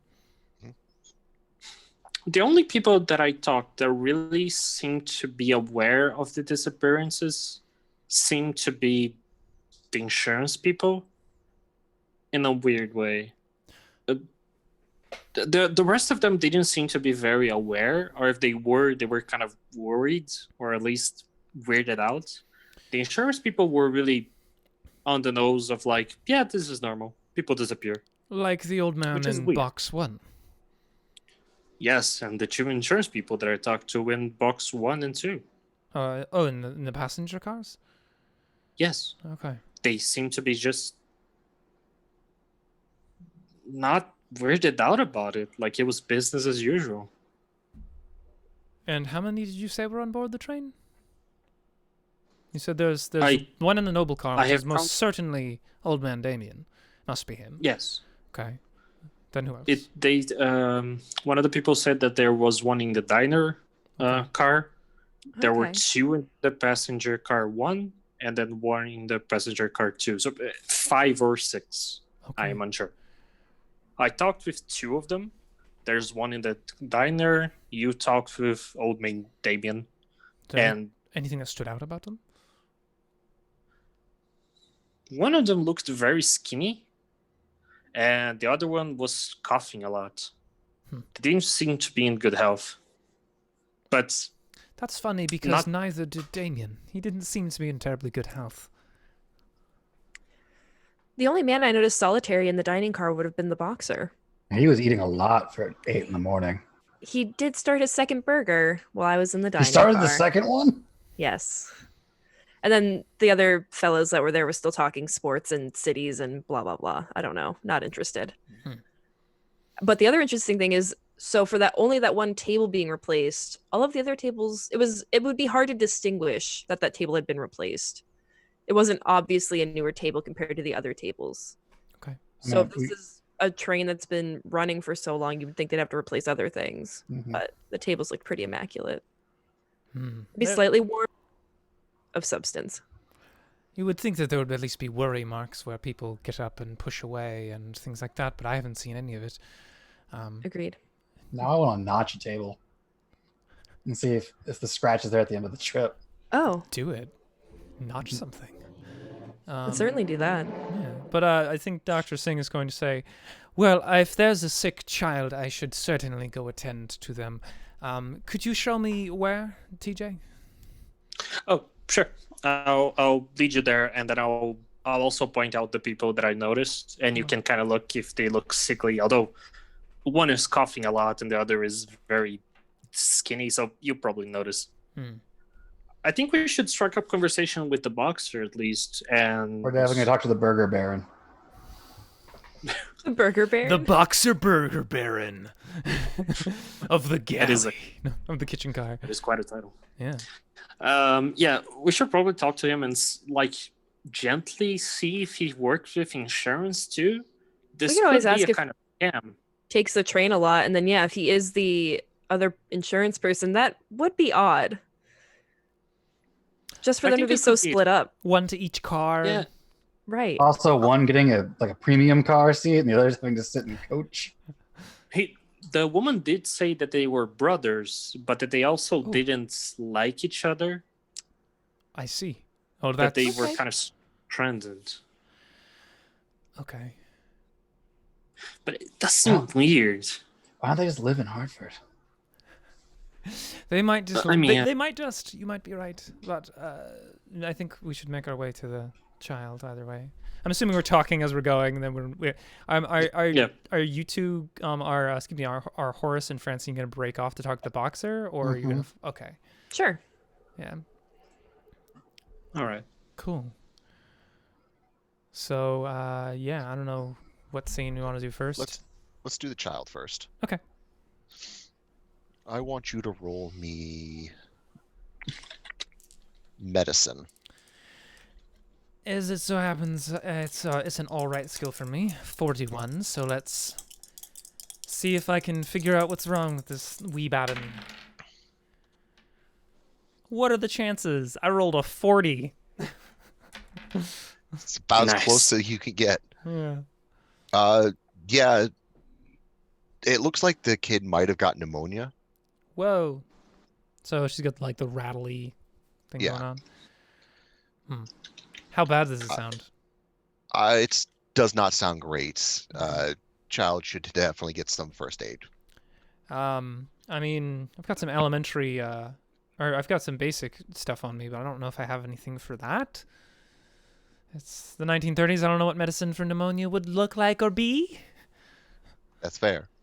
But you can definitely make a first aid to try to make the kid feel better. Sure, I will certainly do so. I reach into my mysterious bag of mysterious 1930s medicine and roll the check. Grabs like a knife. Here's some horse tranquilizers. There's devils in the child's bloodline. They need to do opium about it. I got a 32. There's no demons in the child's bloodline. Here's some cocaine pills.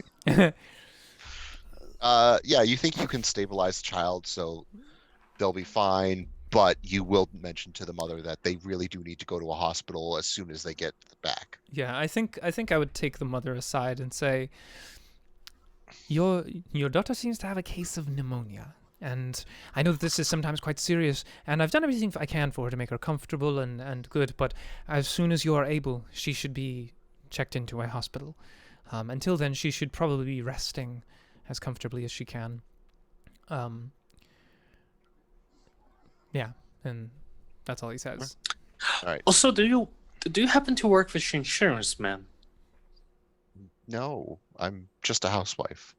Okay, then never mind. Does your husband work with insurance?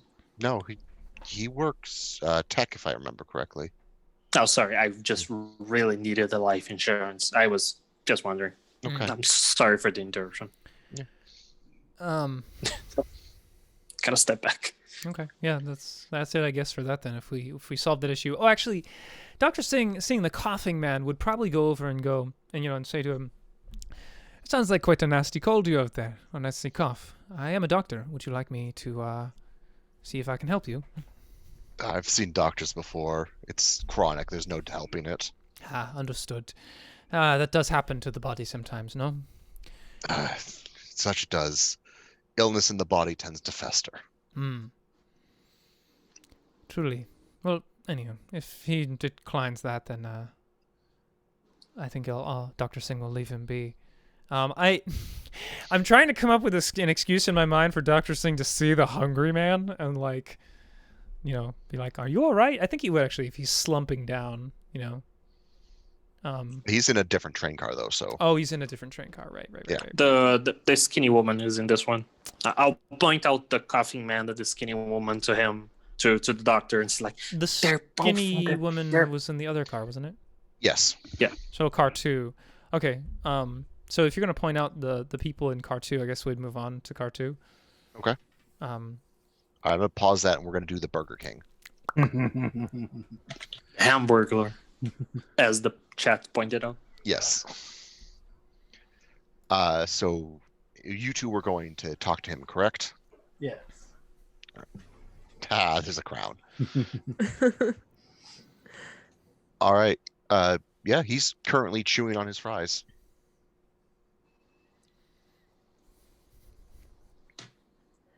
Excuse me, sir. Do you work in insurance? Yeah.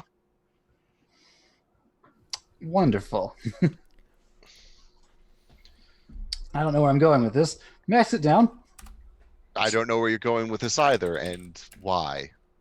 Well, we're asking people, questions about the train, and they told me there's an insurance agent on board that took the train pretty regularly for a number of years. I was wondering if that would be you. I would be him. How long would you say you've been taking the train for, sir? Sorry, I'm a reporter working on a story on these disappearances. What you are is annoying. Well, I never. Somehow I doubt that. Yeah. No, I've been taking this train since it's started, I guess. Yeah. How old does he look? He looks like early 40s, but like a good. He looks like he aged well. Despite eating all these hamburgers Yeah, for well, breakfast. it's breakfast of kings. Clearly.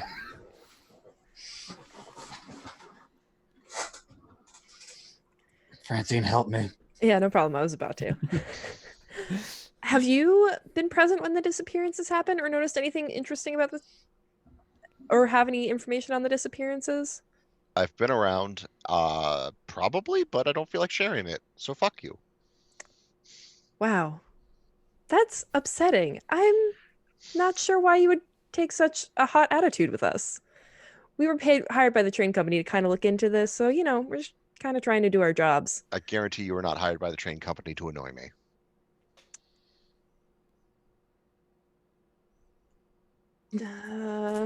I could punch him.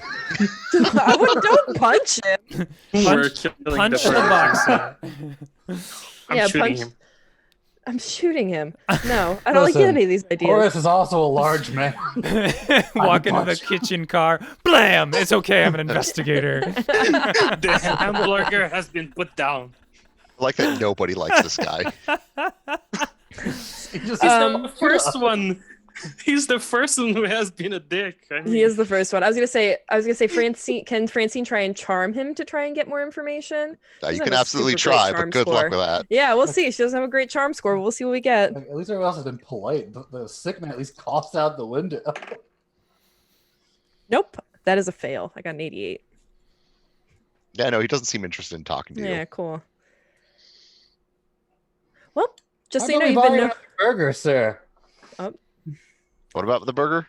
How about we buy another burger? Maybe then you can just give us some details on what you've seen on this train. Oh, bribing me now. Yes. I'm not above that. He's a reporter. Look, the faster you tell us what we want, the faster we leave you alone. Also See, accurate. that's the best argument you've made all day. I Give ran me the away with words. Give me the goddamn burger. I go over and I order him a burger. You know how he likes them. I do. He starts cooking another burger.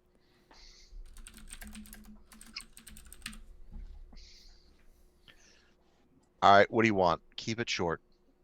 Look, we just want to know any information you have on, what she asked you about these disappearances. I'll be honest, I wasn't looking. What did you ask? Do you have any information? Have you noticed anything with the disappearances? Were the people odd? Have they disappeared, rapidly? I don't know. Any kind of notes you have or observations you've made if you take this train all the time? No, I don't really pay attention. Fight was great. That was a lot of fun. The fight? What was the fight over? If I remember correctly, he thought she was cheating on him, and his friends didn't agree, and then he thought that they were the one that she was cheating with, and then they got into a fight. Wow, Put his friend through a table. It was awesome. That does sound pretty interesting. It was the best train ride. How long ago was that? That was like 5 years ago. 5 minutes till break. Okay, that was spooky that you said 5. I was very scared. Okay. Was there anything else interesting that happened during the fight? I mean, there was a fight. That was pretty exciting. That's about it. Is that the most exciting thing that happens in this train, basically? Yeah. Do you usually sit in the dining car when you ride? Yeah, that's where the burgers are. No, I get it. I don't blame you. Mm-hmm. Mm-hmm. Why don't you live in Hartford if you take the train all the time? It's how business works.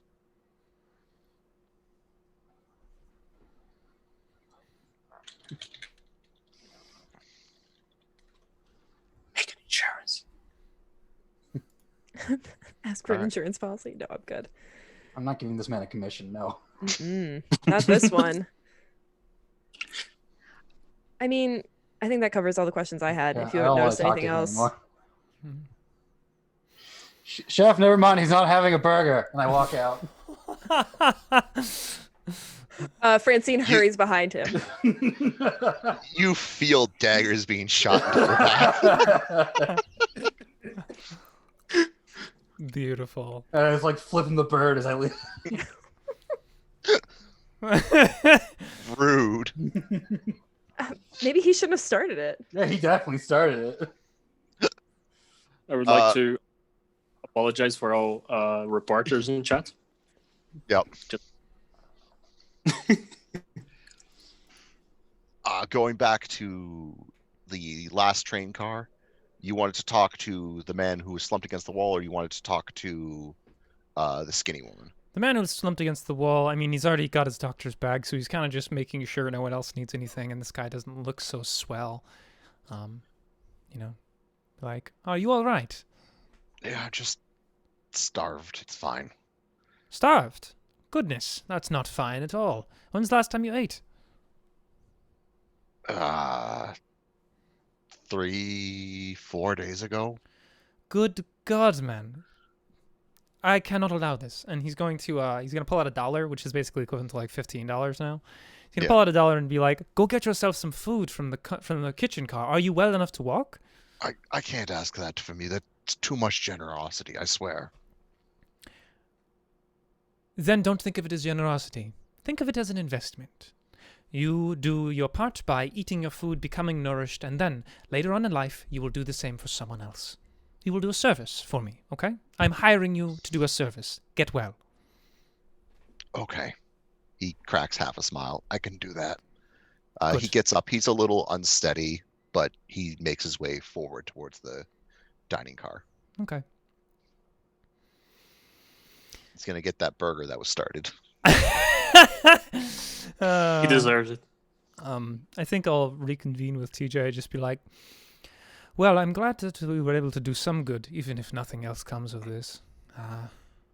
Is there anything else that was important that we should touch bases on?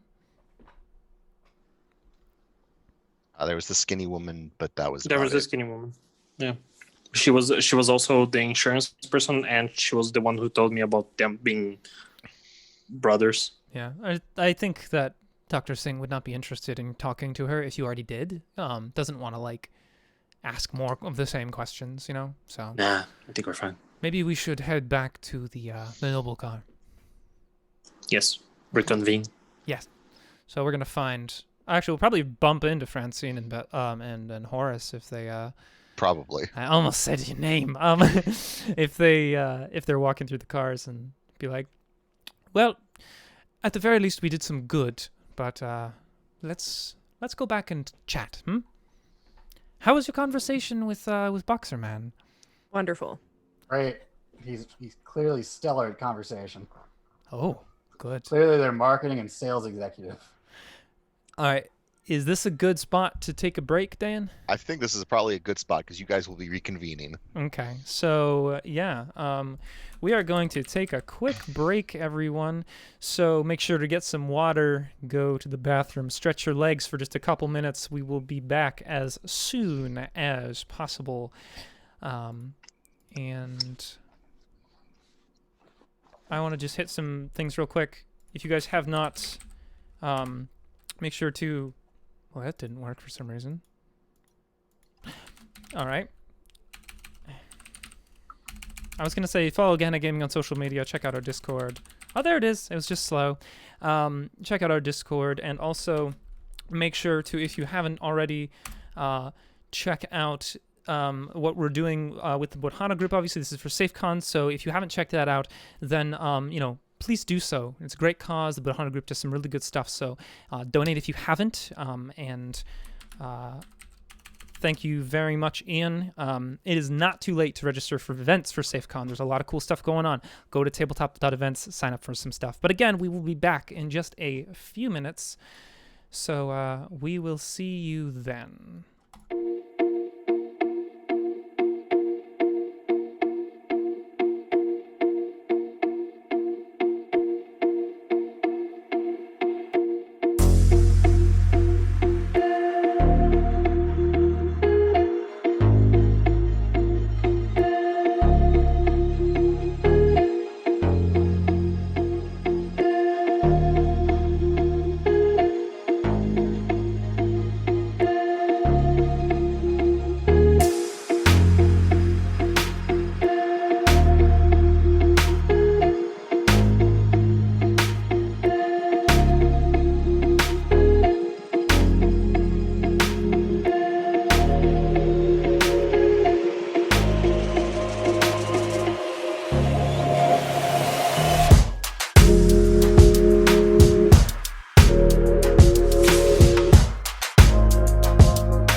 And we're back.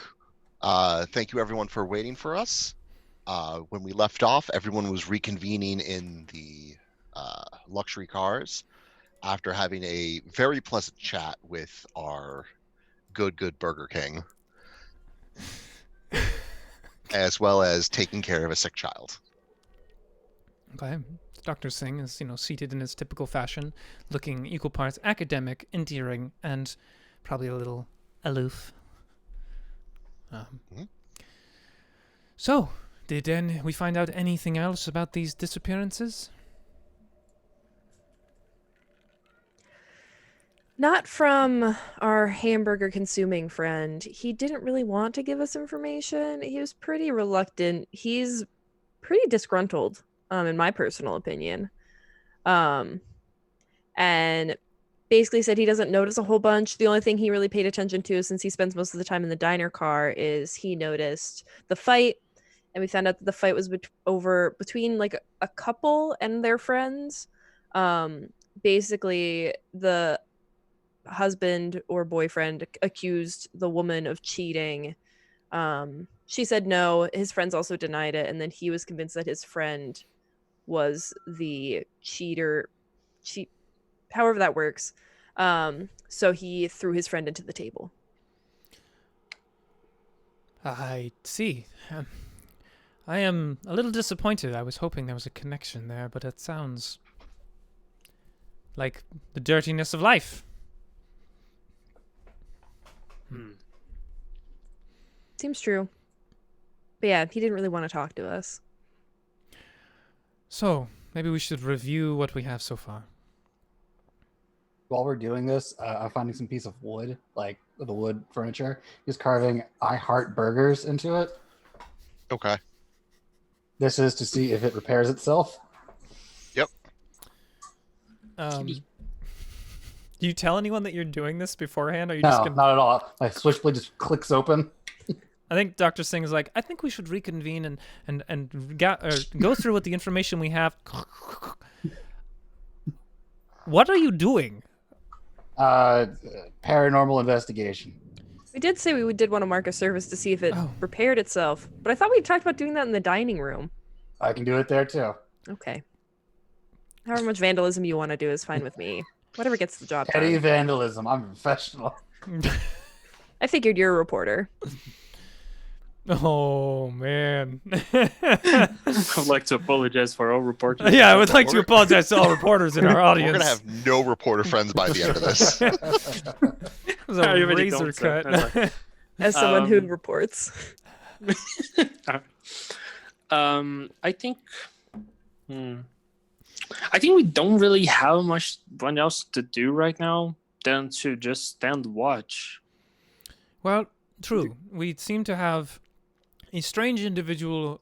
I didn't catch the fifth person you were talking about. I've got 4 individuals who sold insurance. Right? There was the skinny person in the second passenger car. There was the sickly man in the first passenger car. And did you guys mention that the boxer sold insurance? You didn't actually. He does sell insurance, okay, yeah. So there's the boxer then as well. It's this burger man. This burger monarch. Not sponsored. And What? and then Did you there's say? Damien, yes, as you said. Oh yeah, she said there was one in the last car. The last car is the luggage car, right? Maybe she Did I meant remember the that wrong? first car. She said first car. The first car. Oh, sorry. Okay. Well, it seems we've accounted for the siblings then, so we know who mean- sells insurance. My head hasn't been the same since the war, Doctor. But I do recall hearing about someone else. I don't know. I mean, we could check the luggage car. I think it's probably worth investigation. Nah, it's fine. Don't worry about it. TJ, do you sell insurance? I mean, not really. Are you, I did Really or sign no? up. yes, TJ, are you a part of the insurance militia? This is a stick-up. The one we never Uh, suspected. You found out my secrets. You must be eliminated. New game. New game now. I don't know. Okay, I checked the luggage car, and between us, as I do believe you are friends, I did break some locks to check up on some boxes and found out about antique swords and rifles. But I didn't see anything else in the luggage car. I didn't see anyone And did you either, so... take anything? No. Okay. I do property damage more, no thief. Yes, a car full of vandals, not thieves. Yes. Yes, of course. And I'm gonna high five It's like- horse. It's like half and half vandals, count. thieves. And he's gonna like at that he's like, haha, I made a joke, and you're like half and half vandals, thieves, and he just turns like I'm not gonna ask. Okay. Doctor. Okay. I mean, at this point, I don't know what to do. I mean, how long have we been going on the train? Like, how far do we have to go? You got about an hour left. So ghost time should be coming up.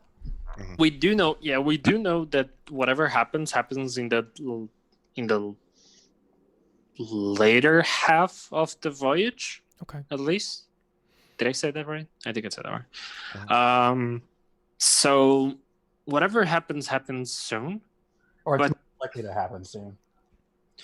But the coffee man said to me, this is his title now. The coffee man said to me that people just disappear. He just saw them, like, and then they were not there anymore. So this leaves very little time for us to act, which is very worrisome. Because if they just disappear, we don't really have anything. We didn't find out the mystery or something. We just didn't do our jobs. They're not going to pay us if we don't do our jobs. I believe that a case could be made that we did. Maybe they won't pay us still, but if there's nothing to find, there's nothing to find. People do disappear on their own sometimes. But let's do this. Let us do this. What if? Now, Doctor, What? please continue. Oh. The phrase "people just disappear sometimes" was just very worrisome. Do you so insurance? Well, no, I help people, but I'm also an academic, so I try to be very frank if I'm not in the middle of a therapy session. He's going to pull out a pocket watch he flicks it open and he just says, "We're due to arrive in roughly an hour. Why don't we meet back here? Or why don't we each take a car? There's 4 of us, and while there are 5 cars, I don't think need to stake out the luggage car. Why don't we each take a car and see what we can see for the next, half hour? Maybe hour? Till the end of the ride and reconvene, and maybe we will see something." I will pass out the numbers of people in each car that I got from the conductor. All right. So we have a head count now? Mhm. Okay, cool. Okay. And you guys will hear a loud, what sounds like anger, followed by another yell of what sounds like surprise coming from the kitchen. Well, we should go to that and ignore our previous plan. That sounds good. Plan out the window. I'm not leaving. I am grabbing my gun Okay. before I go. I think as we're walking out, if you have your gun, he's Dr. Singh going, is that really necessary? Now, Doctor, I make the holes. You fix them. Please, I would rather not. I'll just go to the next car. Okay. Let's go toward the screams then. When you guys enter into the cafe, you guys notice the large boxer is currently chuckling as he eats another burger. And the individual that you guys remember from before has a plate of fries in front of him as well as a sandwich, and he's currently staring at where the group of kids who were yelling about sports were, looking shocked. And the chef is just kind of staring there too, muttering about a wraith. Oh. I think that Dr. Singh would... So we all take note of the fact that the boxer's laughing? Like a deep-throated chuckle, yes. Insurance people. Mhm. I'm gonna put the revolver like on the back of my on my back, and I'm going to approach the two groups. I'm gonna like, hey, oi, whoa, something happened here? Any problems? The thin man from before, who's leaning against the table, is staring at where the people were, and just like, they just disappeared. They yelled. The sport guys, they were yelling about the game. They just disappeared. Wait, are all of them gone? Oh, they're all gone. I think that Dr. Singh will turn to the man who's laughing and go, I think this is not quite very funny. Oh, you have a different sense of humor than I do. I certainly do. I do not laugh at others' misery. Have you ever tried it? He's gonna look like, bitch! Like the look on his face like, excuse me? And he's probably No, doctor. he's just going to sit down right across from him and goes, tell me, what's your name? Warren. Warren? Lovely to meet you, Warren. How long have you been riding this train? I've always been on this train. Why? Are you also with the group of people investigating? Oh, Are you also going to certainly. promise me a goddamn burger and not deliver it? No, I don't think that people who laugh at others disappearing deserve anything other than to be questioned. Oh, wow. You're just as rude. Oh, no, sir. I will give you what you give me. And right now, what you're giving me is hostility. And you're giving me... I'm The- giving you indifference. You're giving me hostility. Let's try that again. Snap. He actually seems like... He kind of straightens everything, stands up, and he goes... As far as I'm concerned, until proven otherwise, you're the prime suspect here. And he's gonna Ooh, you turn got some around. fight in you. He turns around and just like, it's like, I don't know what came over me. Doctor, did we change opinions about the gun thing? He, his face goes through like the fucking 5 stages of grief. He's just like, I'm just asking. Okay. Let's check if someone else disappeared. I think this is worrisome. I want to ask some questions to the witnesses about the argument that was ensuing. I want to ask if they... how intense the argument got. Like, what happened before? You said someone said they were shouting. Like, what happened? No, Also, is he eating your burger? wait, is who eating a burger? Is I pointed at the insurance guy. Is he eating your burger? No, I didn't order that burger. He was eating that when I got in. Okay. No, they were yelling about sports, about what team was best. One of them said something along the lines of, well, Red Sox isn't even a real team. And then he got punched. And then they started hitting each other, and then they were gone. Like I was responding to the violence, and they just gone. Oofed. Oofed. Yeah. Would you say their anger reached like a fever pitch, and then Then they just broke into a fight, and then gone. Are you laughing at people's misery? No, I'm laughing at what someone said in the chat. Oh, okay. I wanted to make a quick question to the chef. If you do you have any other questions, Horace? Sorry, something popped in my mind. Okay. I wanted to ask the chef if the two of them, if he saw if the people that were yelling, if that they were having arguments, if they were talking to the insurance guy during any point of the. No, not that I remember. I was cooking.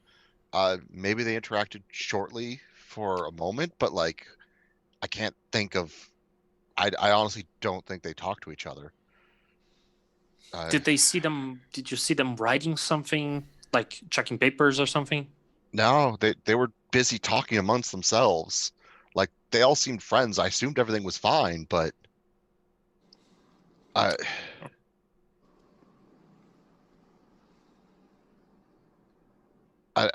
don't know.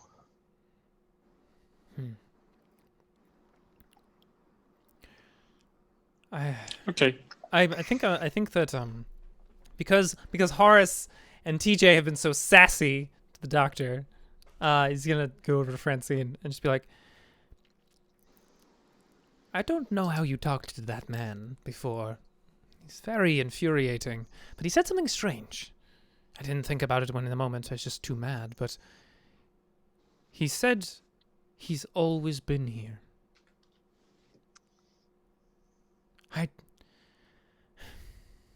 Always been here. I don't know if he was just trying to be vague and get under my skin. Can I possibly roll a retroactive psychoanalysis about that? Sure, go for it. Yeah, as he's thinking about it and considering it.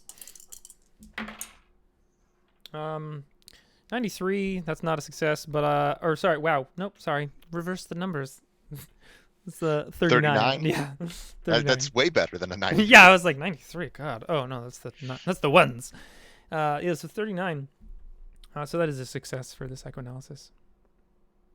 You don't think he said it to get under your skin. You think he just said it bluntly as if it was his truth. Right. It's like, I don't know what it is about it, but he believed it. That sounds daft, but he truly believed it. I've treated many patients before, talked with many people, heard many things. So maybe he suffers from a delusion, but he seems perfectly lucid. He has none of the other signs. It is certainly weird. I mean, the other interesting thing is, if all of them are related, he is the only one who has been standoffish to us. Which I find curious as well. Happens to be near the disappearance. There's also one that's very sick and one that's very skinny, yet no one else looks as if they're that way. I think we need to pay a visit to them then. And how old did you say Damien was? Damien? Oh, that man is quite elderly. Would you believe he's brothers with, and I gesture at the Burger King? I come from a family where there's large age ranges. Listen, in your medical opinion, do you think it was plausible they are siblings? Certainly. I mean, why not? I'd think so. I mean, their age difference doesn't seem like it's anywhere in the margin of 40 years. It seems probably more like at the most 20 years, right? I thought you said he looked like he was 70 something. Oh, this guy's in his 40s. Yeah. Oh, okay. Yeah, you're right. No, he'd be like, I didn't think about that. You're right, actually. Yeah, he seemed quite elderly. He seemed frail, though he could be much younger than I anticipate. He just looked frail. Let's check the other cars. I am worried that someone else might have disappeared during this time. Okay. Yeah. So passenger car 1. Yep. You do a brief head count. Everyone is still there. Passenger car 2. Same thing. There's only one person missing, but you know it's the person who's now in the dining car. Right. Right. Fair enough. How about the noble car? I was gonna say, should we check the noble car before we maybe head back to the diner car? Yes. I think Also, so. doctor, can you do me a favor and check in on your patient in the passenger car 1? Yeah. She's feeling better? Yes, certainly, of course. I think I'll pause over at passenger car one at the girl and the mother and say, and I'll go up to the mother with, practiced bedside manner and just be like, how's she doing? She's still off. She started feeling much better like a couple moments ago. But I don't know. I'm glad to hear it. I'm it's never certain, but an improvement now is never a bad sign. Thank you. And he's gonna, kind of just report that to everyone, like, she's fine. Why? Do you have some theory? I do. My character does not Ah, necessarily. that's fair. I mean, all right. Okay, yeah, so we're gonna go check the noble car then? Mm-hmm. All right. Yeah, I guess, did any of you talk to the sports fans? I They didn't didn't talk want to to get them at all. involved. No, I don't have any interest in sports either. And I was going to try and butt my way in on a conversation that I have no interest in, but I watched them for a while. I'm a Dodgers fan. I have no room to talk. I don't care about sports. I'm from Connecticut. We don't have any sports teams. Accurate. Were the Whalers a thing? Going through the noble's car, everyone is still there that you take a look at. I think... Uh-oh. We lost someone? Oh. Okay, we're back. I'm back. Sorry about that. All right. So I'm just making sure it's good. Yeah, we're good. Yeah. Okay, so if everyone's good, I think that it's gonna go bother Damien one more time. All right. Knock on the door. Does he fold up his paper again? He does fold up his paper again. You're a very tidy man, aren't you? I like things in order. As do I. Someone who seems, if you'll beg my pardon, significantly younger than you, claims that they're your sibling on board? I have siblings on board. It would not be impossible. Must have a very expansive family, No, just the four of us. Ah. Then maybe siblings spread out over many years? Decently, but we were all kind of together. That's very curious, if you'll beg my pardon. How could you be together if you're spread out? Family tends to tie us well together. Ah, strong parental figures. The opposite, actually. Ah, siblings banding together away from strong parental figures. Or Yes. weak parental figures, as it might be. I understand. Your brother, as it would have, I assume, quite a gruff man in the kitchen car. He has his moments. What's his name? I say from the hallway. I mean, fair enough. He kind of frowns and turns and says, Warren, do you want to come in?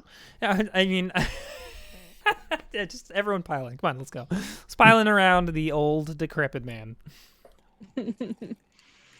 These are my companions. We are all here to investigate the same thing. But I'm afraid that there's been another disappearance. And your brother, Warren, is the only one who seemed unfazed by it. He seemed very amused, in fact. He was laughing. That does sound like him. Is he a macabre man? He just enjoys his violence. He probably, if I am to understand the yelling I heard previously, liked the fight.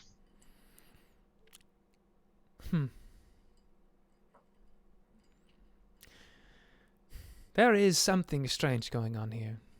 And my academic mind does say that there is no evidence that anything peculiar is going on except for one piece. A disappearance. How many boys was it? 6. 6 young boys disappeared across the car from your brother. Everyone else was shocked and dismayed, and he used the words, "I've always been here." Could you explain that to me? I don't think I could. Have you always been here, Damien? In a matter of speaking, yes. In what manner of speaking? I'm not at quite liberty to say. But I've been taking this train since it started. Would any of us know when that was? Think Who 20 has years the ago? best history? 20 years ago. Oh, the executive Many. told me. Yeah. Ah, okay. Oh, the train started 20 years ago? Mm-hmm. Okay.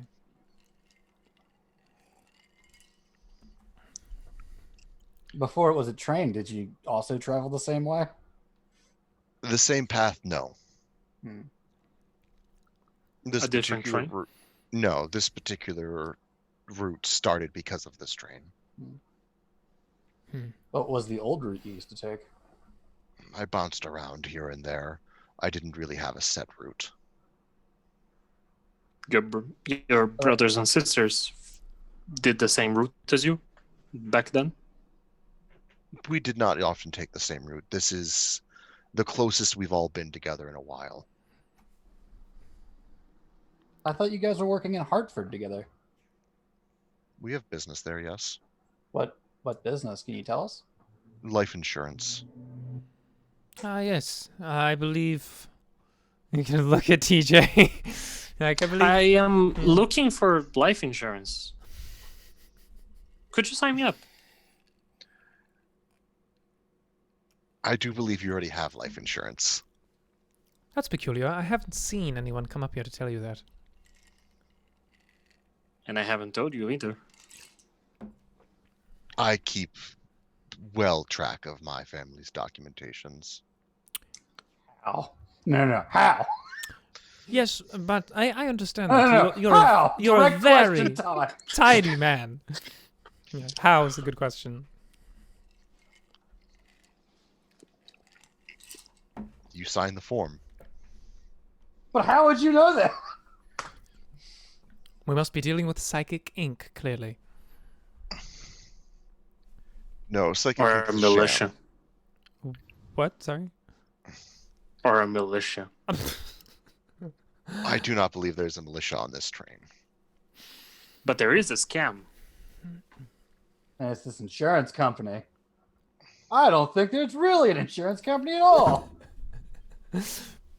What's the name of this insurance company? Case closed. Ding, ding, ding, ding, ding. You understand the Alright. conundrum we're in, right? That all strangeties lend toward you and your siblings at the moment. What are your other siblings' names? Just for the record. My brother that you've met in the kitchen would be Warren. The one who has this fun cough would be Peter. And finally, my sister, Francine.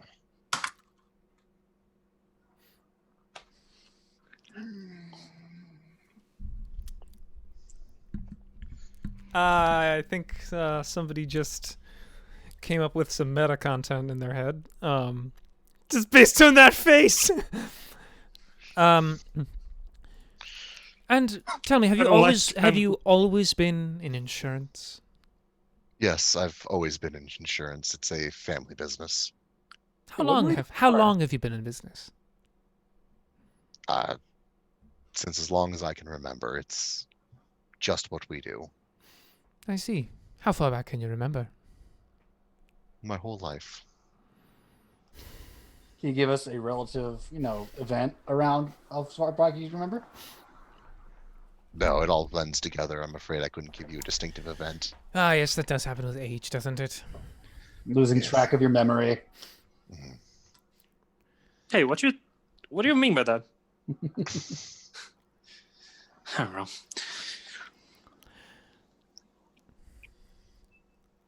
Well, I mean, Dr. Singh doesn't have any relevant skills for anything strange. He's a man of science.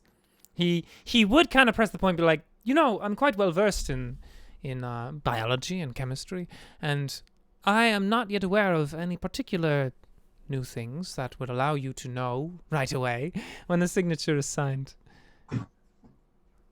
How did you know that? As I said before, I tend to keep a good eye on the family business. As you say. Lovely. Thank you for your time. I personally have no more questions. And he's going to... Huh? Go ahead. How much do we like this man?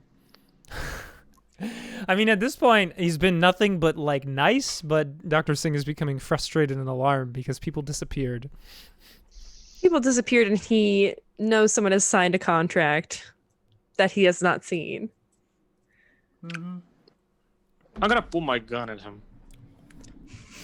See, you frail old man, you're keeping something from us. People are disappearing and you don't seem to care. You don't answer questions. And I want to know what kind of scam is happening on this train. And I'm gonna cock the gun. I can assure you there is no scam. But there is something going on. Well, since you have a gun pointed at me, I'm more inclined to agree with you. Then tell me what it is, goddammit! I'm gonna go with no.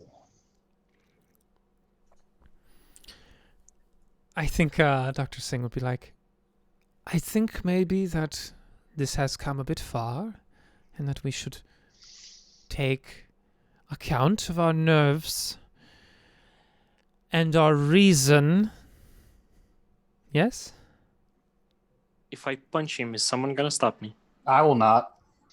I'm not going to physically impose you, no. I'm gonna break his I don't think I fucking nose. could. I don't think I could That's what- stop you. If you lunged across this car, it's like what, 6 feet at best? I'm gonna use like the pommel of the gun to punch his nose in. Pistol whip. Pistol whip. Yes. Oh God. Getting violent with old men. That's a choice. Listen. Elderly. Horace thinks he's a ghost. I think this is a Let's see what really good happens. time to remind everyone that, hey guys, so all content on Gehenna Gaming streams is not exactly appropriate for all ages. Content warning, things here should be treated as rated R. Now let's kick some old man ass. Roll me fighting brawl. 25. I'm pretty sure you hit with that. Yeah. Yeah, I have 50. Yeah. You hit his. You were going for his head, correct? Yeah, for his nose. All right. Yeah. The pommel of the gun strikes his nose, and you see him reel away. His new paper goes flying as a result. As he clenches his face with one hand. I'm gonna Is he- grab the new paper. Is he bleeding? He is bleeding. Okay. I think Dr. Singh would immediately be like, what's your problem? And just like go to help the old man. What's your damage? 6 people. 6 people are my problem. And I'm gonna grab the newspaper. I'm gonna like shake it. See if there's something in the fucking newspaper. You shake the newspaper violently at the old man. Yes. And yeah, I'm gonna try to read the newspaper, see if there's any notes, any something. No, it looks like a regular newspaper that you could pick up anywhere. Dr. Singh is going to immediately attend to the old man and be like, I'm so sorry for my companion. Are you okay? I'm fine. I'm fine. Please, just enough. He's gonna kind of half brush you away. I don't know. A 70-year-old man getting punched in the nose is cause for medical concern, isn't it? Usually. A 70-year-old man without a nose and a bullet hole through his heart is gonna be another problem. Now freaking tell me what the bloody hell is going on this train? Listen, if you kill him, I'm going for the box. Are you going to hit me again? Either I'm going to hit you or I'm going to punch you. Or I'm going to shoot you. That's the last option, actually. The third step is the shooting. Okay, I'm gonna tell you to leave my car. I think we should respect. me. I asked nicely. Make me. I think we should respect this man's wishes and depart. We still have, and I'm just going to check his watch. How long left do we have on the trip? It's only about 20 minutes. 20 minutes remaining. Why don't we step out into the hall? Fine. But I'm taking this newspaper. You can read your blood or something. I'm gonna shove my gun into my clothes and leave. I will go last and then lock the door behind everyone else while I'm inside. Door doesn't lock. Damn. They're just open and close. Yeah. Okay, so you're still inside? I was gonna lock them out while I stabbed him to death. Okay. I'm killing him. Okay. I think he's the wraith, and I'm killing him. Okay. Oh, wait, so you close the door and hold it between us? Yeah. So you close the door. I mean, I don't think Dr. Singh immediately notices that you don't come with him personally. I don't know if the rest of you would. That's what Francine wouldn't have. She would have just followed out and been like, "This is very intense." Yeah, Also, ghosts aren't real. So. Roll me. So you're just gonna start punching / stabbing this I'm guy? just gonna stab him. I think he's a ghost. Roll me more brawl. I'm not sticking around. How many times do we have to keep teaching you this lesson, old man? A 7. Oh Jesus.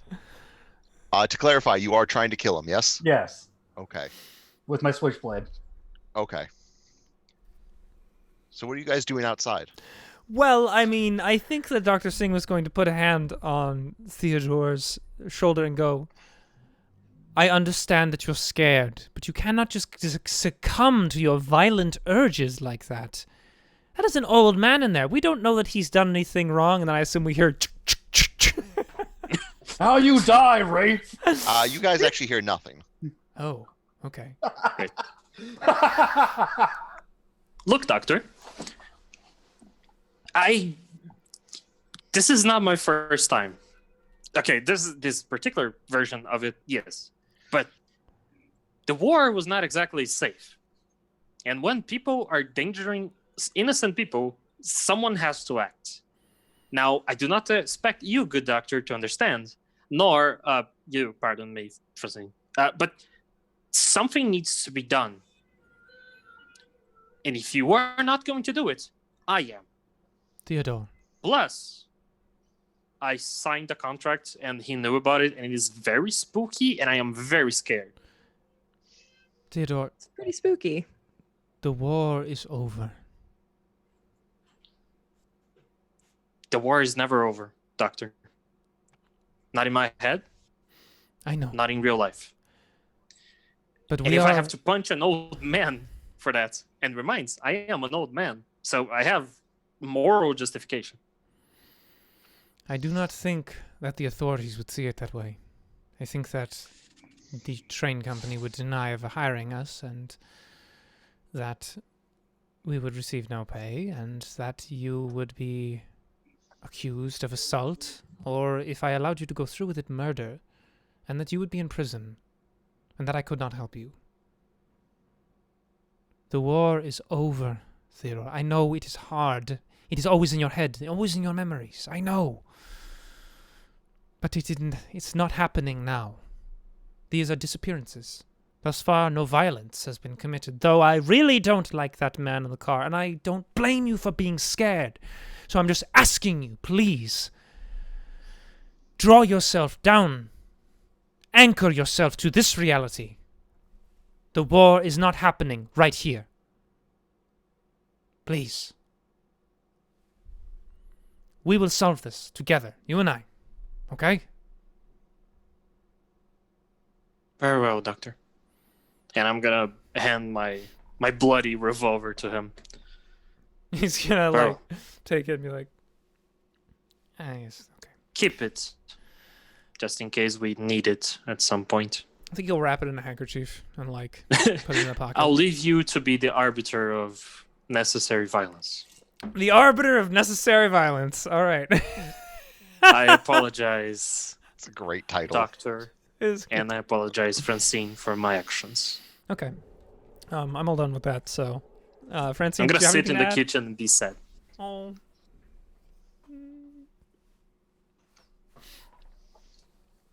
Okay, so... are you guys going to go to the kitchen, or where are you going next? Go ahead, Francine. I would think at this point Francine would realize that Horace did not come with us and might return back to the car and see what's up. Okay. So I think if the doctor and TJ start moving towards that way, I think Francine would be like, wait a minute, Horace isn't here. I would turn back and go see, like, retrieve him from the car or whatever. Assume he never came out. All right. So you open up box core number 1. Mm-hmm. There's nobody in there. There's no one in the box. Oh, there's no one here at all? No one. She would probably scream. Okay. You guys hear screaming. I'll come rushing back. Doctor Singh hot on his tail. Yeah. You see Francine screaming at an empty room. Oh God. Oh. Oh. Where is Horace? Where's Damien or Horace? I mean, they didn't walk by us. I There's know. nowhere else to go. I thought There's he was nowhere right else to behind go. us. Well, I realized he was missing, and I came back, and now there's no one here. I think that the Doctor Singh is going to start like checking the ceiling and the floors and the walls for like any possible way out. Yeah, I'm gonna look for the other boxes and kind of like open them and try to see if I can do a head count and fight them.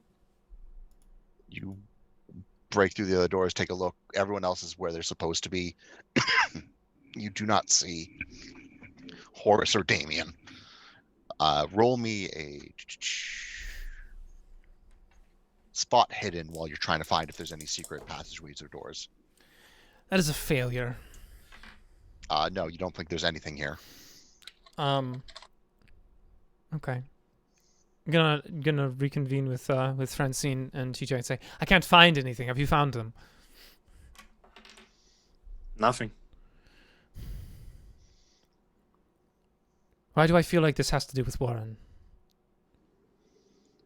It has to, right? Or it has to do with everyone. Or the insurance people. Maybe not everyone. I don't know. They're a weird family. You don't just disappear.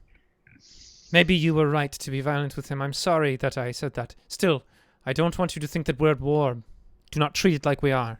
But that said, I think you are better holding this than I am. And he's going to give you back the gun. Now I gotta shoot the Burger King. That might be necessary. I think that he is a dangerous man. Okay. Let's go talk to him. Yeah, let's keep checking the other rooms. Like check the doctor. I think you should check your patient. Good idea. Yeah, so I'll rush down to the passenger cars and check on or the passenger car 1. Check on the sick girl. She okay? Yeah, she's okay. Okay. Nothing's She changed. seems to be doing much better, actually. Okay. How about the coughing man? He's still there. Still coughing. Mhm. Okay. The hungry guy is eating. Yep. Okay.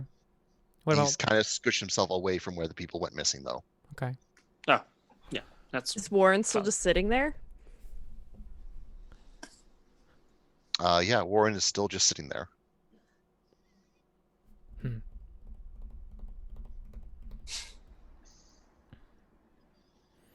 I think Okay. that we would run the length of the train and trying to find Horace. Probably at this point just calling his name, saying there's someone gone missing.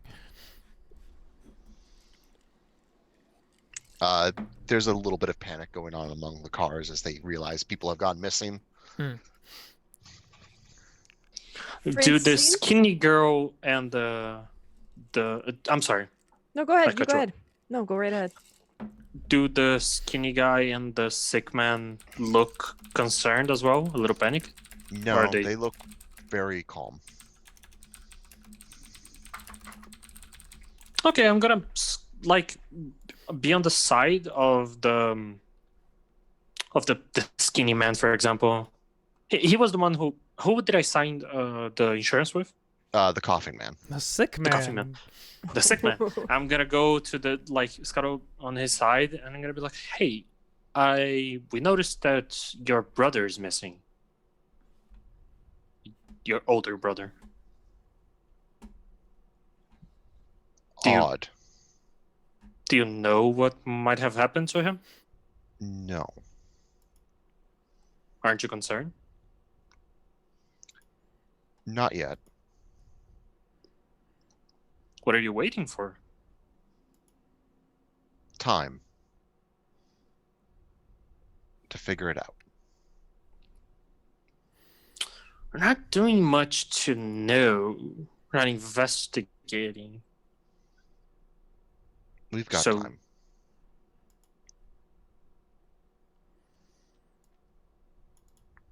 Is your throat any better? The coughs. It's as bad as it always will be. How much time until we arrive? You're going to be arriving very shortly. Maybe another minute or two. I'm sitting beside this guy. I'm not leaving. All right. I'm looking at him. I think Francine wants to go and check if anything seems amiss in the luggage car. Or does everything seem in place there? Going into the luggage car, everything looks like it's in its proper place. Skimming through the things. Yeah.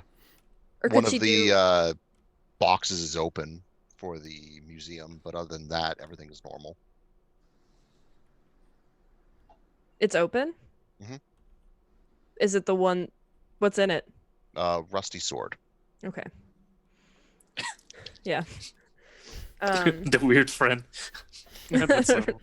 Right, she's like, I remember TJ opened this. Or said he was opening boxes, so she's not too worried about that. I was gonna say, because she's wondering if there's like any hidden trapdoors or anything secret back in here.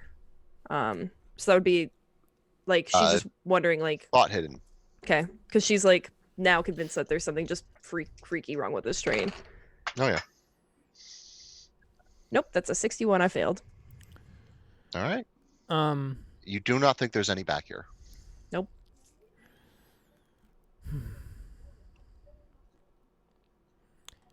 You guys feel the train coming into its spot. I'm at a loss for what to do. I think Dr. Singh is racking his mind, looking for any pattern, and he starts asking himself questions about the people who do the insurance because they just seem related. One of them disappeared. Horace disappeared. Someone disappeared near one of them, and they were laughing. I think in a last-ditch effort to try and get some answers, Dr. Singh would talk to the skinny woman. And I think in desperation he would say, "What are you?"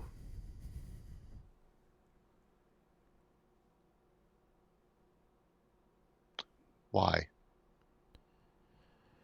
One of my companions... Oh no, we lost someone. It's fine. It's fine. Okay, yep. One of my companions disappeared with your brother.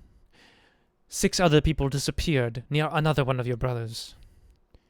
My friend is talking to your other sibling right now. And I am a man of science. I do not know what is going on, but I know that someone that I felt care for in some small fashion, felt like they were under my charge, is now gone. And I cannot find him. And I cannot come up with an answer. I want to know. Am I mad? Am I going mad? What are you? If you're a man of science, then there's no point telling, because you'll never believe it. But if you're going mad, we'll meet again. And she gets up, and she heads towards the exit. Wow. Don't starve yourself looking.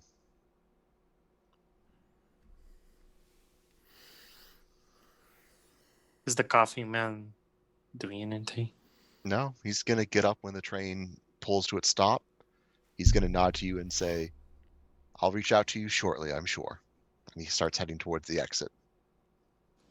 I'll follow him. And you see him walk out towards the street, get into a car, and drive off.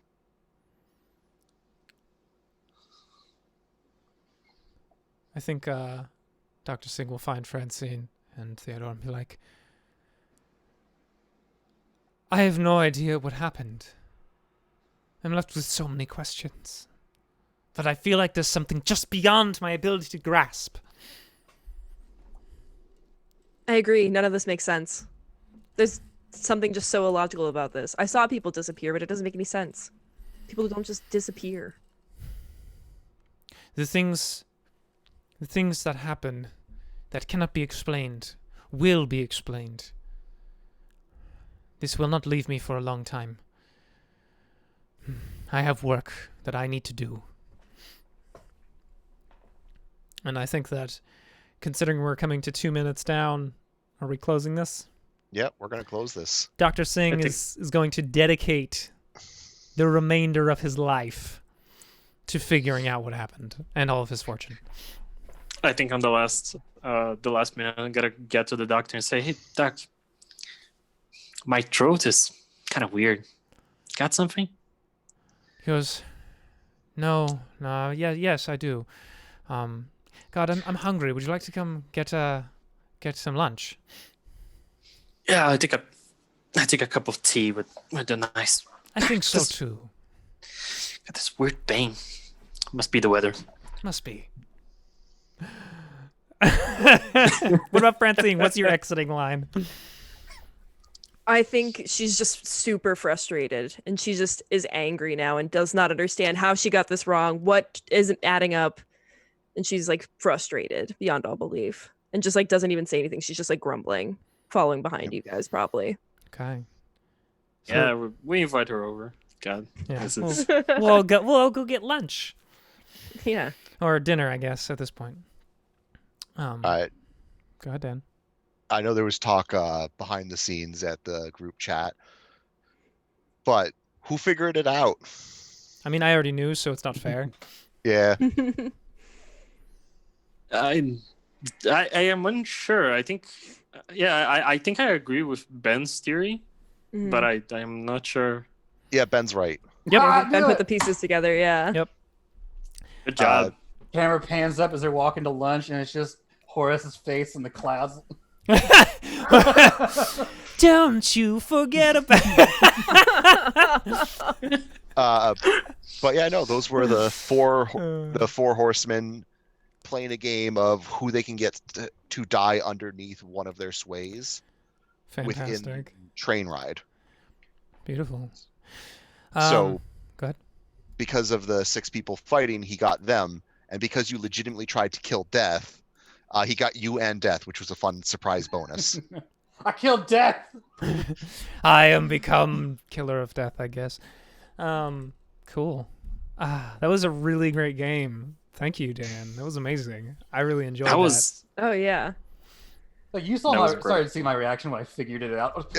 Yeah. I heard the pen drop, and I was like, yes. And you were just like, What are their names? oh, I know.